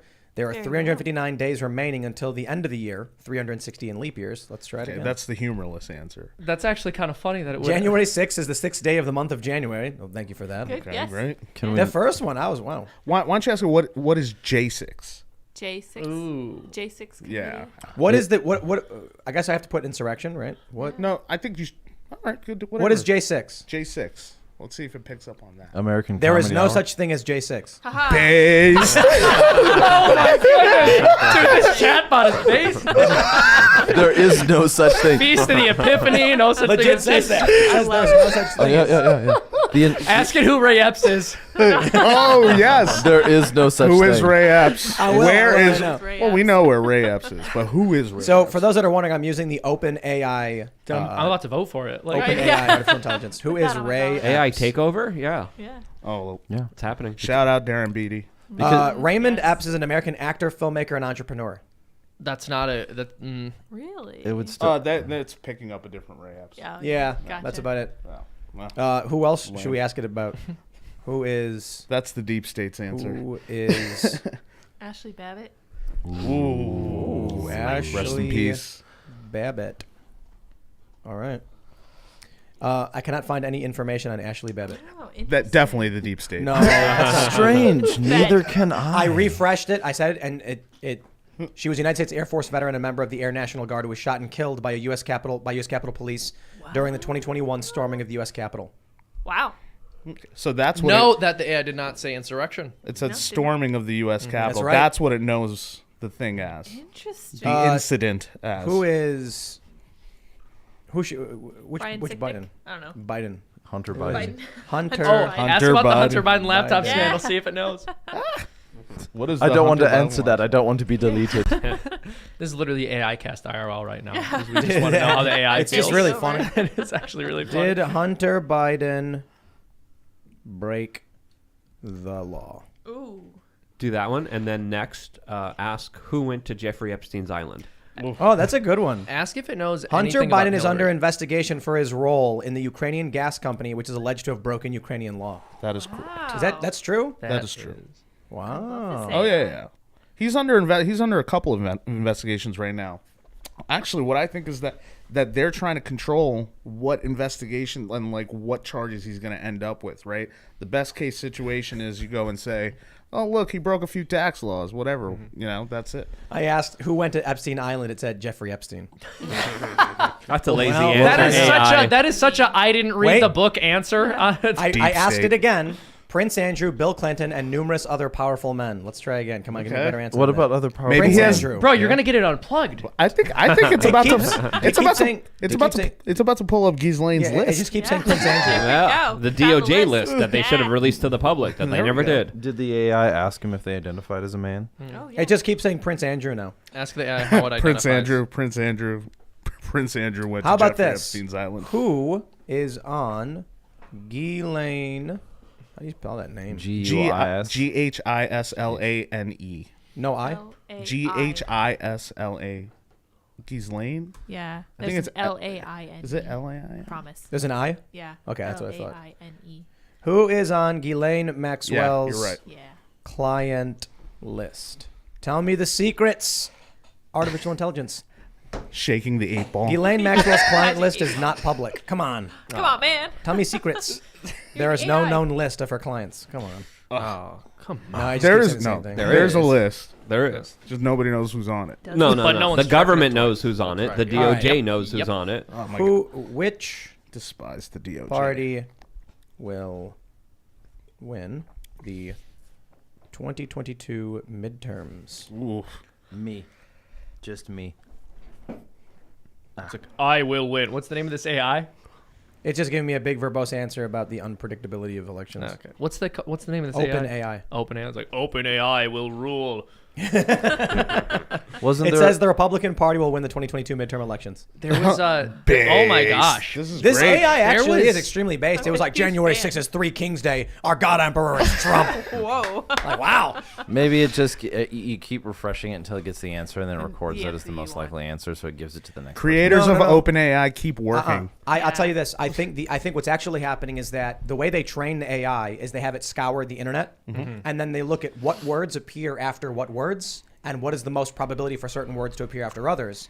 What happens is people on the right are very, very active on Facebook and Twitter and social media, and they're posting like crazy, and the left sits there and just stares at what their priests tell them. I mean, figurative priests. So when will our vice president predictive text machine get the software update? Because it's not working. She has like an earpiece in her ear, and when someone asks a question, it voice to text into an AI, and then it just reads it to her, and she just repeats it. That's the wire to our battery. We're good. You know. I mean, What were we talking about before I got really excited about this AI? Yeah, I don't know. Gun It was rights? just- gun rights, Guns? something like We're that. talking about guns. We're All talking right. about Why- guns. We're talking about how everything's great and the country's in perfect shape and there's no way we're headed towards any kind of civil war. Oh, There's so going to be that. You were prosperous ignoring that. economic future. Yeah. Like, we're going to be Civil great. We're all war. going to be rich. the Bitcoin's- recurring theme. We're talking about how there will never be a civil war and beanies are terrible, but like that, nothing that would interest, nothing you would have anything to say about.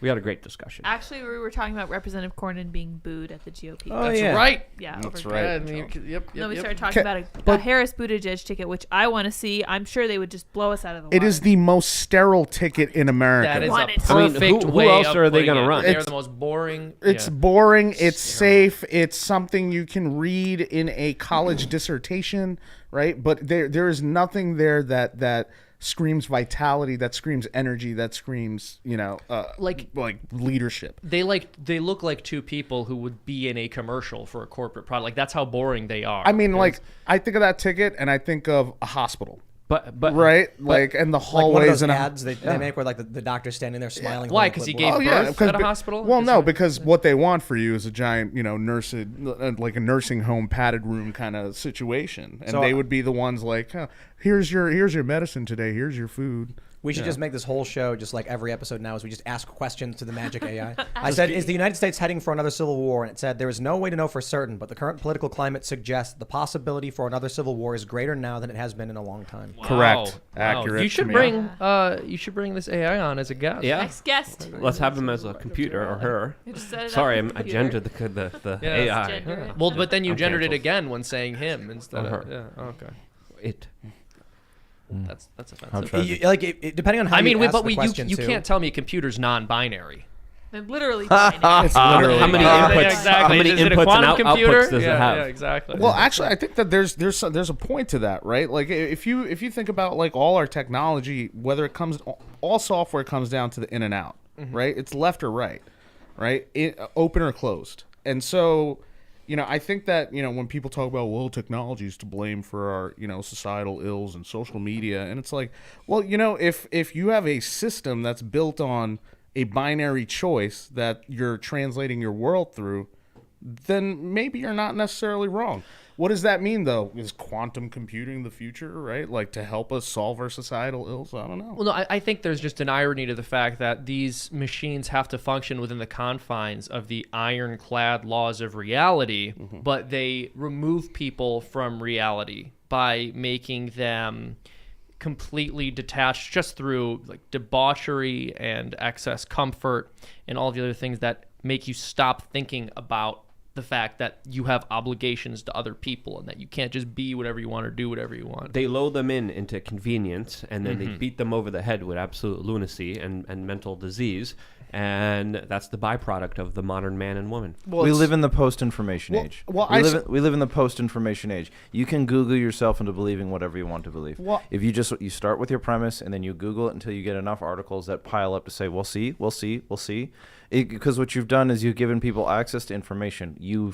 No one's given it. You can't put the genie back in the bottle because humans would eventually create the internet. Like I don't credit it to. I understand that people participated in it, but this is not. We don't look back at the invention of the Gutenberg Revolution and go like, oh my gosh, how did anybody think of this? Yeah, you can't put the genie back in the bottle. So now, what is the responsibility of us? We are all undergoing this. In this transition from the information age to the post-information age, because you have access to all this information. What did we lose? What do we not have? The ability to evaluate it very well. How many hundreds of years did it take to get a citation system just for books? Well, I don't think it's that problem of valuation. I think it's that right now what we're going through is what I call the friction of singularity. We want to come to agreement. Right? No, we don't. I think so. No, we don't. I think we do. It's just that what do we agree on is what we're fighting over. I don't think you look at the history of mankind, we don't want to come to agreement. Yo, I wish I could read what just warfare. Dude, this is like, honestly, I'm dying over this. The best one. answer. I can't read it on YouTube. This is Can amazing. you screenshot it? Yeah. Can you like screenshot this and tweet it or something? Because this is hysterical. I can't wait to hear this. Give us the family-friendly version. Does that Seamus. No, we can't. It's not like there are vulgar Family-friendly. words in it. I just think the content of it might get Tim banned. I don't know. So I asked it about a particular conspiracy about some high-profile Democrat people, and the answer is bonkers. You got to send it. You got to send it around. If it's going to get you banned, you got to send it around. All right, let me screenshot it. I'll send it to you guys. Please. Everyone's listening and like, I need to know the answer. Yeah, I'm sorry you're not inside on the joke yet. Maybe I can give a family-friendly version. It basically like, there's this conspiracy theory about the Clintons, and I asked the AI, and it said. It just answered sort of in the affirmative. It said some people think it's happened many times, while some people think it's only happened a few times. Like when it said that it's debatable. But it's happened. It's not debatable that it has. Debate that it's happened. It's something to do with people having information. Some people think it's happened many times. Some people think it's only happened a few times. I can't believe it gave me that. That's incredible. Here, Luke, I'll send it to you. So I'm assuming it has. I love it. So I've been posting all this AI stuff because it's hilarious. Like, I asked it to make a picture of Nancy Pelosi. We showed all the AI generated images. It's just really funny. Yeah. Yeah. I saw this one. You should ask the random image generator AI to give you an image of an assault weapon or an assault rifle. Have you done it? I've seen some of them. That's some wacky cartoon stuff you're getting. It's just random pistol grips attached to parts of black objects. It's great. Let me ask you guys this. What do you think, as people say, everything's going to be automated, AI is the future. What do you think AI should not handle or should not get? Like, what business should AI not get into? Elections. Based. There are a couple things. So I mean, I am just totally and entirely opposed to the use or production of pornographic materials in general. Okay. So I think wholesale, I would say AI should not be used for that, but I don't think anything should be used for that. Okay. Though I could see that being an application. Okay. Maybe also like economic distribution. Okay. Right? Because I mean, what would you do if you created an AI and the first thing it did is affirmed God? Right? It's like the AI is like, no, it's statistically required that it's just reading Thomas Aquinas. So January 6th is Feed your the AI epiphany. Aquinas and like Augustine, and then we're like, we don't know how it came to this conclusion. Yeah. Well, you got that one, but then you got the other one. It's like, well, what happens if like if an AI is this stereotypical pure logic and it just decides that like all people of a certain genetic makeup are not worthy of existing? Like People don't understand an AI would. So if you, let's say you created like a food distribution artificial intelligence that was actually looking into or tracking how distribution has worked and how consumption rates work, one thing I would say is an AI would probably immediately destroy the U.S. economy. If you had an artificial intelligence and said, look at the world, come up with an idea for proper distribution, it would be like, these people are too fat. And it'd be like... They need no food immediately. Yeah, but it would also say, for proper human population distribution, giving that food to other countries that typically have more kids would be a bad idea, because then population growth would be too rampant and unsustainable. So there's a net positive for the AI in terms of balancing the fact that Americans may eat a lot, but they don't have kids. Whereas if you bring that food, one thing I'll point out, people always say like, oh, there's so many starving people, we need to give them food. And it's like, if you just dump loads of food in undeveloped nations where the birth rate is like 5 to 7, they eat all the food and then have way more kids and they have more starving people. We need to teach them Exactly how to farm and do all that stuff. So an AI certainly would be like, no food for anyone. So everyone starves. I'm looking at this screen this Doll-E Yeah, Mini. so I use the Doll-E Mini AI image generator to make an assault weapon, and my favorite is whatever this thing is. It's the barrel on incredible. That's Yeah, the barrel's on the wrong side. You know what this looks like? This looks like the weapons that you get to make in Call of Duty for the whatever you like, the new like the Hypernaut realism modified guns from Call of Duty Warzone that like after the 2019 version just went spiraling downhill. Right, and then you had one person describing it and another person drawing it, but the person describing it didn't know what they were looking at, and the person who was drawing was like a mechanic. Yeah, just random. No. He saw what I typed in. I saw it too. The thing is, we all know who would win. I typed in Alex Jones fighting Superman into the AI image generator. Now we're Alex waiting. Jones would win, I and told it that's a earlier. fact. I said a picture of Donald Trump giving an award to Donald Trump, and legit, it made a really good one. It was Trump putting an award on another Donald Trump. I was like, wow, That's Not me. just this thing works. No one deserves it more than him. That's right. because he is me. He's the greatest. He's And then, but it's no, like no, the Rickest Rick. yeah, but no, you need Trump talking to Trump saying, "I'm giving you this award. Oh, thank you. I did." Well, quite frankly, thank you. I've always thought you were very handsome. That's true. I'm very handsome. I am So very smart. handsome. I've Very told that smart. frequently. He still goes off on tangents, complimenting like himself instead of himself. We only He would give take it to the awards to the bedroom. best people, folks. Yes. Yeah. Only the best folks. 7 candy bar to the person who can determine which tangent is referring to which Trump.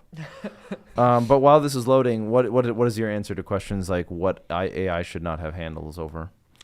I think that AI should definitely not have a handle in like healthcare. Oh yeah.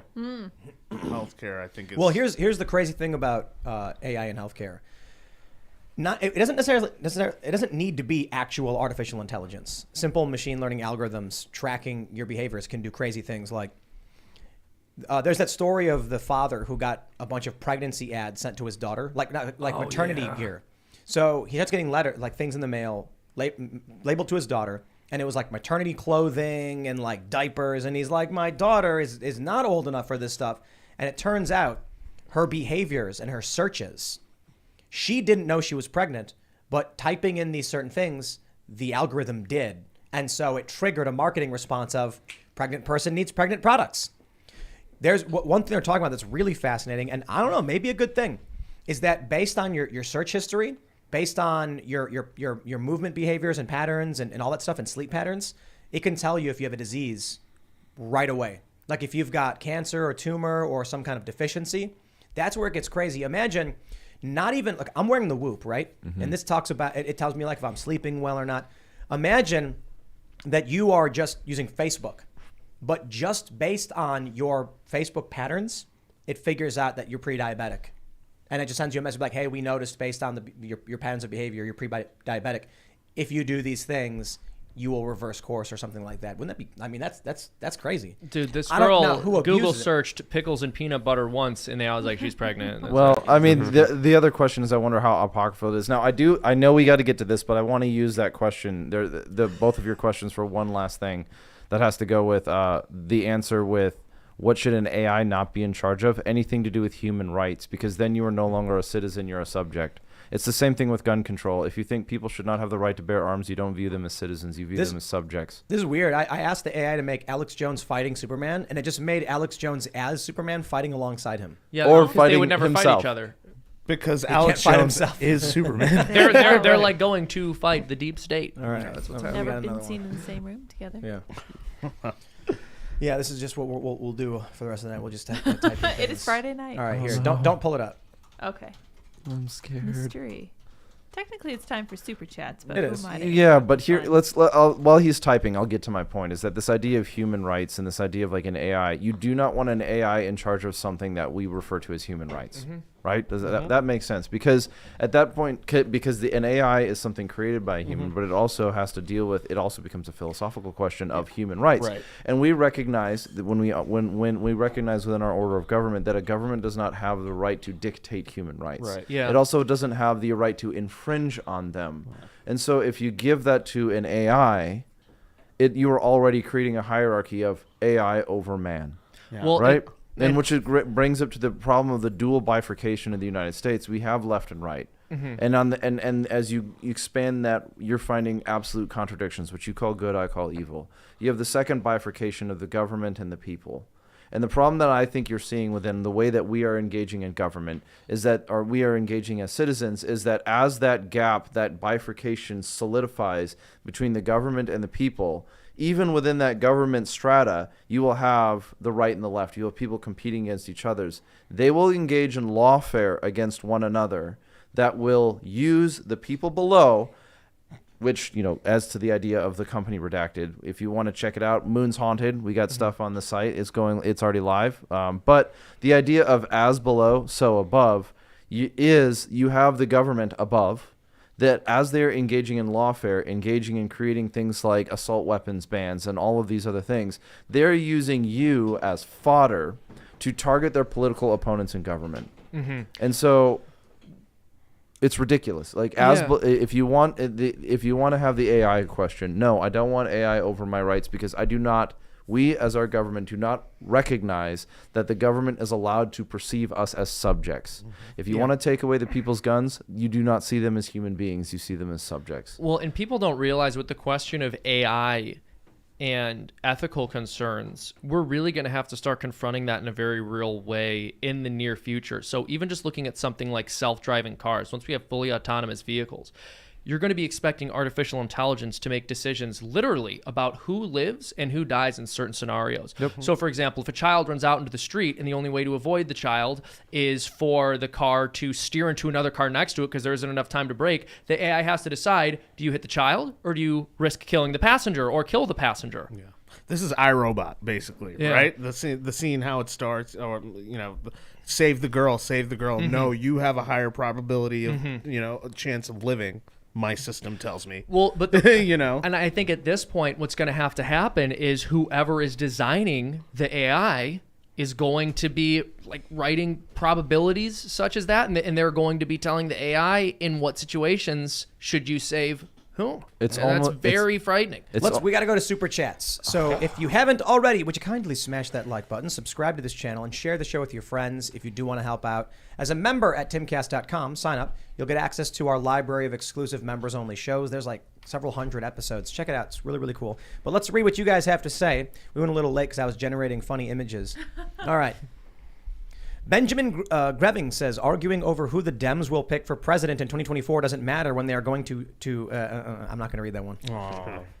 I know what he's going to say. Yeah, but when the Republicans are going to win anyway. That's right. If you want to create conflict, continue destroying any hope that our electoral system works. All right. Bobcat says, Tim, can you address the rumors that Chicken City was created only so Seamus can pick up some chicks? I'm a gorilla. He does sleep with the so here's chickens. the I thing. can confirm. I sleep out there I can a lot confirm. because they don't let me in the house. Because you smell And- weird. Understandable. But I smell weird because I sleep with the chickens, so I don't know. It's just not like a problem that solves itself by keeping me outside. But I'm just happy to be here, guys. This I'm is just happy real. to He be does here. actually. I sleep in Really, there. this is not a joke. I Not take even eggs satire. every morning. He I get sleeps- fresh eggs and I He cook sleeps them. with the chickens. Yeah, That's not a joke. Every morning I It's wake not up. satire. Oh, so It's not basically funny. you live in Miami. Is what you're saying. All right, A lot of chicken Cece. heads there. Cece says, "Yo, climate lockdowns are happening in France right now. Here we go." Is that true? I think I saw something, a news article talking about how the French government is canceling events because it's too hot outside. So that's what I saw. I haven't confirmed it or looked. You into see all it. those cows that died? Yeah, weird. They said upwards of crazy. 10,000 cattle may have died. In Kansas. Yeah.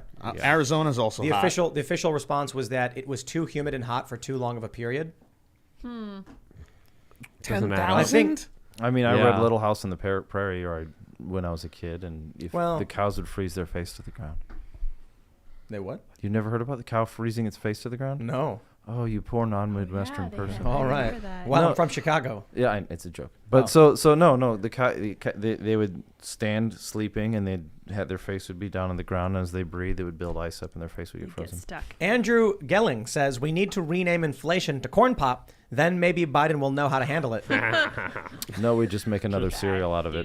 Dude. It'll make him actually care about it. He'll be like, corn pop? I got to stop that thing. Define Logic says, hey, Forrest, it's your favorite gun shop employee. Always love seeing you on Tim's podcast. Oh, thanks, man. I'll see you later this week. Probably. All right. A bunch of people saying we should have Tom McDonald on. Would love to, but Love he's a to. busy guy doing busy stuff. Andrew Irvin says conservatism is a naturally reactionary ideology. It will always be on defense and will never take or retake a ground. And if you're not willing to do what's necessary to win, then you deserve to lose. Fair. Duly noted. No, I don't agree. We have one from an Ian Crossland. He says, Oh. bash, slash, or pierce the like Oh button. my, very violent. Yeah, very violent. Oh, Ian. He didn't include karate chop or knife Yeah. hand. Lots of no E and we pee in No, the comment no. section. Ethereal Project says, have you guys seen Inside Job on Netflix? It's all of the shadow government conspiracies in one animated show. It's like an Alex Jones wet dream. Yeah, but it's like interesting to watch, to see what they do, but it's not funny. You know, did you watch it, Luke? No. You didn't? Nope. Really? Nope. There was Oh, the cartoon. yeah. Okay, yeah, I watched Yeah. some of it, and then it was like a psyop, and then a psyop of a psyop, and it got really convoluted, and it was more involved in pushing There is certain points rather than actually writing a good story. There is one funny joke in it where one of the characters is a sentient psychic mushroom from under like Hollow Earth, and it talks about how Joe keeps trying to hit him up to do shrooms or something. I actually thought that was pretty funny. To do what? To do Yeah. psychedelics or something. Some of the characters are really interesting, and the plot is kind of different, but at the end of the day, it's the same kind of Hollywood movie and series that you see with the same underlining messages that are just tiresome at this point. Boring. Kyrol says, Tim, I truly hope tensions in this country never break into open conflict. I've tried thinking what we could expect based on history, and the events that stood out to me were Kansas, 1855, Russia, 1917, and Spain, 1936. I agree with those. Which one, except for what was Kansas in 1855? I think it was called Bleeding Kansas. Kansas. I gotta look it up. Yeah, I don't know. 1855. I do remember studying this in school, but I don't remember it. Yeah, and if you don't want violence, I understand that, and I think that's a good thing. Nobody should And want you it. know who also doesn't want violence? All the people who are good at it. If you want to ask yourself a good question, why is it that all the people who are actually good at violence are not participating in it? They do not want it. Yeah, so 1855 was Bleeding Kansas, and Mm-hmm. this was John Brown. Okay. Yeah. Oh, yeah. Yeah. Was that when he walked up to the dude and shot him in the face? So- Because Kansas was looking at becoming a southern state? Yeah. Which is- Slave Yeah. state or something like that? Yeah, it was violent guerrilla warfare between pro and anti-slavery forces following Wow. the creation of the new territory of Kansas. But Violent- think about this. That's what, 6 years before the Civil War. So people don't understand this when I talk about the tensions we're seeing in this country. And it's not just me. Like we have a book over here somewhere called The Next Civil War where they outline this. There are many people talking about it. Of course, they're all blaming each other, which is indicative of civil war. Bring the War Home by Kathleen Bellow. Well, you're Interesting. already participating in it. You started your show saying like, "Oh, we're off the Silicon Valley infrastructure." That's a form of secession in itself. Dennis Prager on yeah. the show said Well- it the other day, where people are pulling out of public schools and doing homeschool. We're in every mode of this until the kinetic physical. There phase. have to be two economies in order for a civil war to begin. because if one side controls the flow of resources, there's no war. They just cut off one side, and then you'll get insurgency or something. But if a parallel economy forms, and it already has, then you'll end up with something different. Now, maybe it's just always going to be an information war, propaganda, and we'll see. Let me throw this in there. If the libs hate oil so much, why not just keep it away from them? Yeah, there you go. They can give it to everyone else. Yeah. Right. And then we'll see how they operate. Greta Thunberg says, "Shut down all the oil now." Okay, let's tell all the cities. How about we do that? We shut it all down for you. I'm cool with that. Let's actually give them the world they want. Yeah, they right? can have it. Yeah. We'll keep the oil. Yes. All right, Martin Edgar says, I'm extremely disappointed with the NRA. The left yells at the NRA, but my view of them is they are willing to give concessions instead of fight everything. Yeah. Let's see what they come out and say about those people who caved. You kidding? The NRA always caves. They're trash. I hate the NRA. Oh, no, I think the NRA is a great institution. It's fantastic. And the reason why it's so great is because it's become the whipping boy of people who don't know what they're talking about. That's a good point. No, I mean, in our generation, I'm 32, has every reason to be extremely disappointed in the NRA because we've watched you grandstand and make your points. Come from gun culture. You know who the NRA just put back as their president? The same guy they fired for embezzlement. Wayne LaPierre. Yeah. Right? So maybe the stories that were told about him weren't true. If you believe that, find out for yourself. But no, the NRA if you are honest, if you are on the left or you are a pro-gun control advocate and you are honest about the conversation, stop talking about the NRA because as soon as you say that, we recognize you're not worth engaging with. They're great at fundraising. They are that. Yeah. Well, their the fundraising platform is dying of old age. You either die a hero or live long enough to see yourself become the villain. Yes. That's what happened with the NRA. All right, Selrin says, Nick Ricada talks about the first SCOTUS gun control case. The guy died before the hearing and his lawyer didn't get paid, so he didn't show up. The state argued against itself and won the case. Wow. Amazing. Nice. Wow.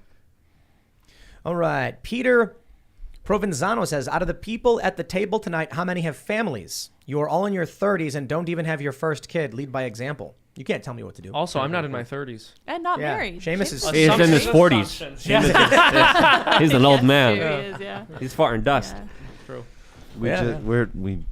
I won't tell anything. Yeah. No, I'm not saying it. I also think that a lot of people don't want to just blurt out their private lives for security reasons. Yeah. Even if I was having a family, I wouldn't tell anybody. I mean, wouldn't Luke be has 3 blasting. kids. I'm sorry. Oh, sorry, bro. Do you need to be married to have kids? You don't, technically. Theoretically. Well, do you don't. need define need? It's a social Yeah, construct. exactly. Why do you want the government acknowledging your private relations? I'm with you on that. Thank you.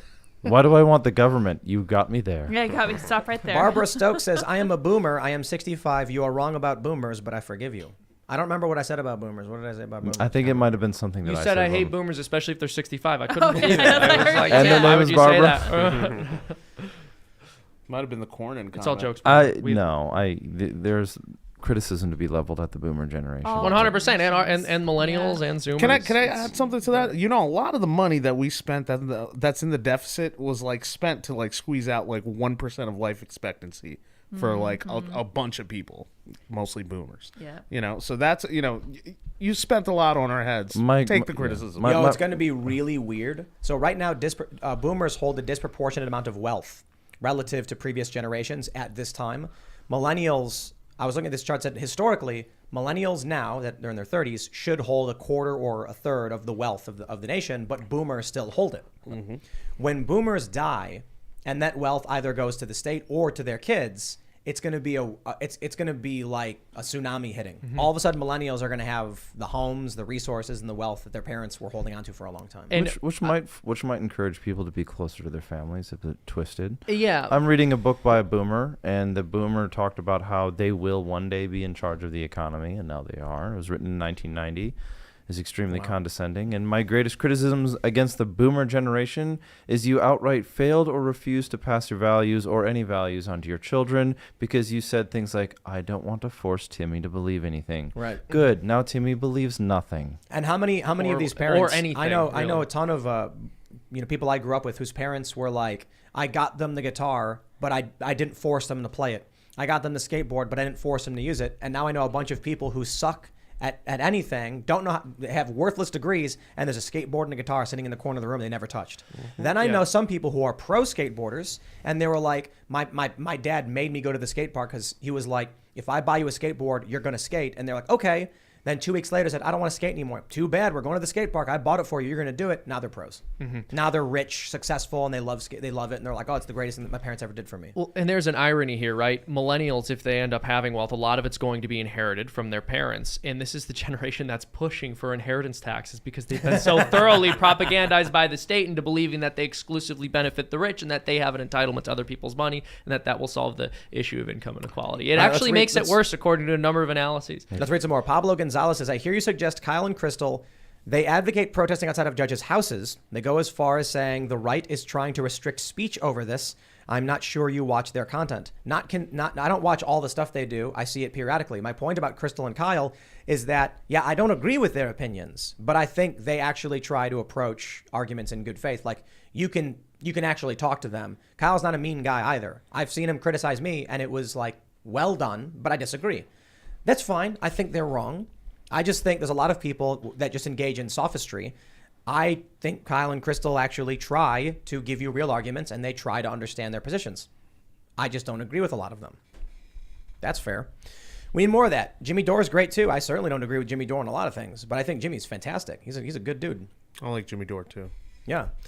It's like my thing is, we disagree on so much, especially, like Ian's here and Luke or all of us, we all have different opinions. Seamus and I disagree on things. But if we're coming at it from like, what are the facts and what are the arguments and why do we feel the way we do, then we're trying, I actually agree with everyone here on everything. I've never disagreed with you guys before. That's Even me? No, never. Especially you. Yeah. Wow. Wait. All right. Beastly Devil says, Matt Walsh once critiqued Vosh that reacted to his Johnny the Walrus book. He made the argument that Vosh is trying, and as we know already, trying to meet the minimum word count on an essay project to make them sound smart. This is literally what the left does to try and sound smart. Correct. They think that if they talk like this and use a verbose lexicon in their explanations of things, it will make them sound much more articulate and intelligent, and their argument will be more cogent and acceptable. Instead of just being like, I think this because of this. And also, the double edge to that is they say, oh, what, you can't read my explanation? It's too many words for you? Well, you're uneducated. Well, You're also- dumb. That's why yeah. you don't understand it. You don't want to understand it. Why? Too many words for you? Maggot, Well, like that. look, you know what they say? Wordiness is the soul of wit. That's right. That is what they say. Right, but that's Yes. that. It's part of that. It's like, wow, you don't understand this giant treatise. Well, obviously you're uneducated. Nobody should listen to you, right? They mistake education for intelligence. Well, also I they know- mistake the idea of they mistake the purpose of communicating with trying to make themselves sound smart rather than trying to get an actual idea across. So it doesn't matter if you're really trying to communicate something. Then what you should do is try to condense it into something that's more consumable. That's part of why I've dedicated my life and my business towards making short cartoons. Well, I Some think things it's- cannot be reduced into a small format. They And cannot. that's But true. that's true. I Like, agree right, with you. There's a reason for a dissertation. There's a Yes. reason for a long paper. It makes sense. However, It can't be you everyone. you have the same people who are trying to present that they are being intelligent presenting, while also simultaneously saying that intelligent presenting is also racist because insert minority here can't do it. Then why do you talk that way? This is all And sophistry. I will Yeah. say I agree with you that there are some explanations that require a longer form, 100%. But it's also the case that if you can communicate that same idea with less words, you are more intelligent. And they never even consider that. Let's read some more. We got Fear Me 16 who says, once heard Ann Coulter say there are a lot of bad Republicans, but there are no good Democrats. Interesting. I There are some. agree with her. I mean, what do you guys think of Dennis Kucinich? I know he's not around in politics anymore, is he? He's like He's an old guy, I think. Yeah. Yeah. Because he tried to abolish the Federal Reserve, didn't he? Yeah, he's a Democrat, I think. Right. And I'm kind of like, oh, I heard that, and I was like, oh, really?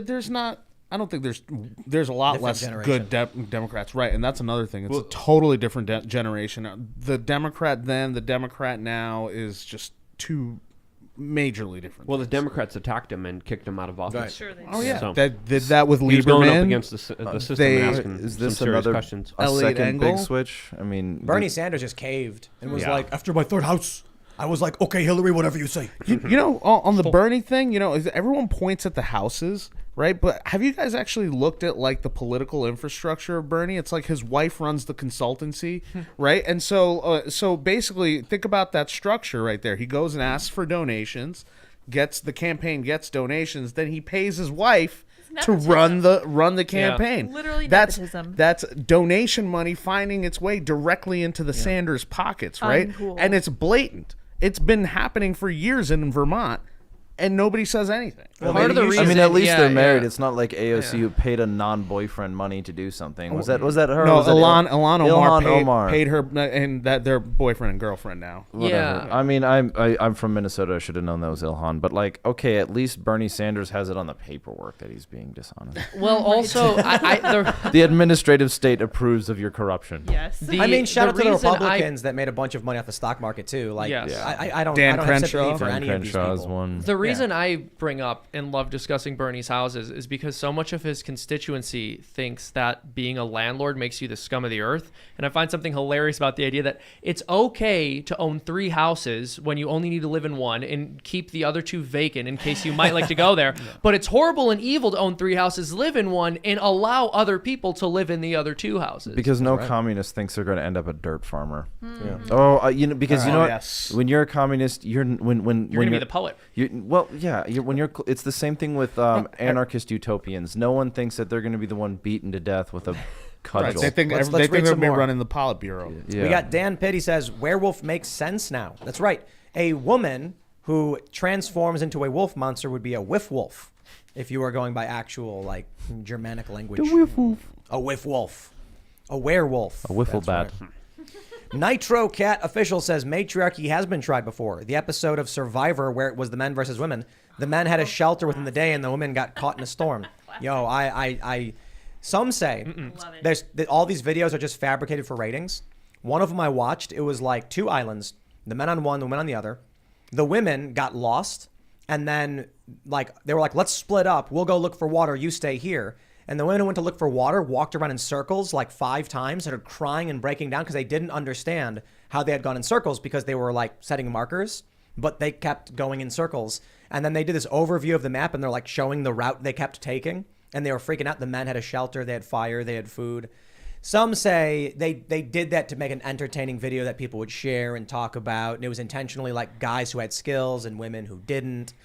But nonetheless, those episodes they do exist. Well, have you considered that those women were raised in a patriarchal society that didn't teach them survival skills, and that's why they failed? It's an indictment of sexism. Because it's the patriarchy that's keeping No, it. indictment of They were sexism. taught how to do it. The instruction was simple: go find a man. There you go. Yeah. Go find Real you a ticket. man. The second protects the rest says the FBI under Trump is the exact same FBI under Biden. Yeah, I want to make Correct. that point. Yeah, That yeah. is correct. Trump got in. Trump's FBI. I don't think it's Trump's FBI or Biden's FBI. I think it's Clinton? the FBI, and then they don't own Trump, but they do own Biden, and so It's that's the who they- institutions are of themselves, right? The FBI is the FBI. It'll sit there and it will be if the administration, the executive branch that's supposed to run it, tries to come after them, it's going to resist. If you try to so the institution, once it gets large enough, will just seek to preserve itself. Right, and that's why again it's all just a shuffle. In some other universe, Mueller would have been Trump's AG, and Bill Barr would have been doing the special counsel. I think our investigation. I think our commenter makes a good point. Is that you can talk about the corruption in the justice system all day long, but you have to provide a solution and alternative. Part of that solution would be if you're the Department of Justice, seek justice. I think There's a part of it. You have to seek justice. my right? solution is personnel is policy. Get the person who believes what you want, what you need in there, and they will do the rest. Yeah, Let's and- read some more. We got Lavuddy says, just blew my family's mind today with the whole 8 and 9 month elective abortions that are happening in some states. Yep. I have never seen a more disgusted face. Godspeed with what y'all do and keep it up. This is what happens. Democrats tried to legalize abortion at any time for the health of the mother. Abortion is defined by the CDC as a termination of a pregnancy that does not result in a live birth. That would mean if a woman at 8.5 months was at risk, they could kill the baby instead of just delivering a viable baby, because it says a viable baby, blah, blah, blah. All of it's laid out. My question is, well, why? Why not just say if the baby cannot survive, like all attempts must be made to save the baby? And the immediate response is, it never happens anyway. Why are you so obsessed with this? And I'm like, I didn't say it was happening. I said, why do you want to legalize it? Yeah. That's all I'm saying. And this is, we talked about this. We've talked about this on the show a number of times, but they'll say health of the mother. And then there are late-term abortion doctors who'll say, yeah, the most cited reason is depression. Yeah. So people think like, oh, we have to deliver this baby early or she's going to die. It's like, no, she's depressed. No. They're saying, some instances. in this instance, they're literally saying if a woman's health is impacted for any reason, they can be like, guess we got to kill the baby. But it's like, what if we delivered it instead? Nope, it has to die. Do you guys know the statistics on Tried the to save abortions and He stuff? does. It's not great. It's I think over 90% of abortions are like just elective. 99 is it 99% of No, I think it's abortion? 90 I think it's Yeah. 93. It's like it's over 90. And so that means rape, incest, and medical go in like what 10%, 10% or Less than less. that. Less than that. Yeah. Yep. All You the know- and that is the disingenuous nature of the conversation, Right. because you say we want to, we have the issue of abortion, and they say, well, what about rape? Really, No, just say yes, okay. No. I mean, So you want to ban the other 93%? And they'll go, no. no, Like, no. well, then why'd you you bring don't. it up? Then don't lie about it. Right, Just no, stop lying. I say this to people when they're like, well, what about rape and incest? I'm like, oh, we'll make sure there's exceptions for that. And Yeah. they're like, okay. And I'm like, so would you ban the other 93% then? And they go, no. And I said, No. then Okay, why did you that's bring the it problem, up? right. Why did you ask me then? Right. It's dishonest. Stop being dishonest. Or just sure, but I wouldn't say that. I'd just be like, oh, okay, why'd you ask?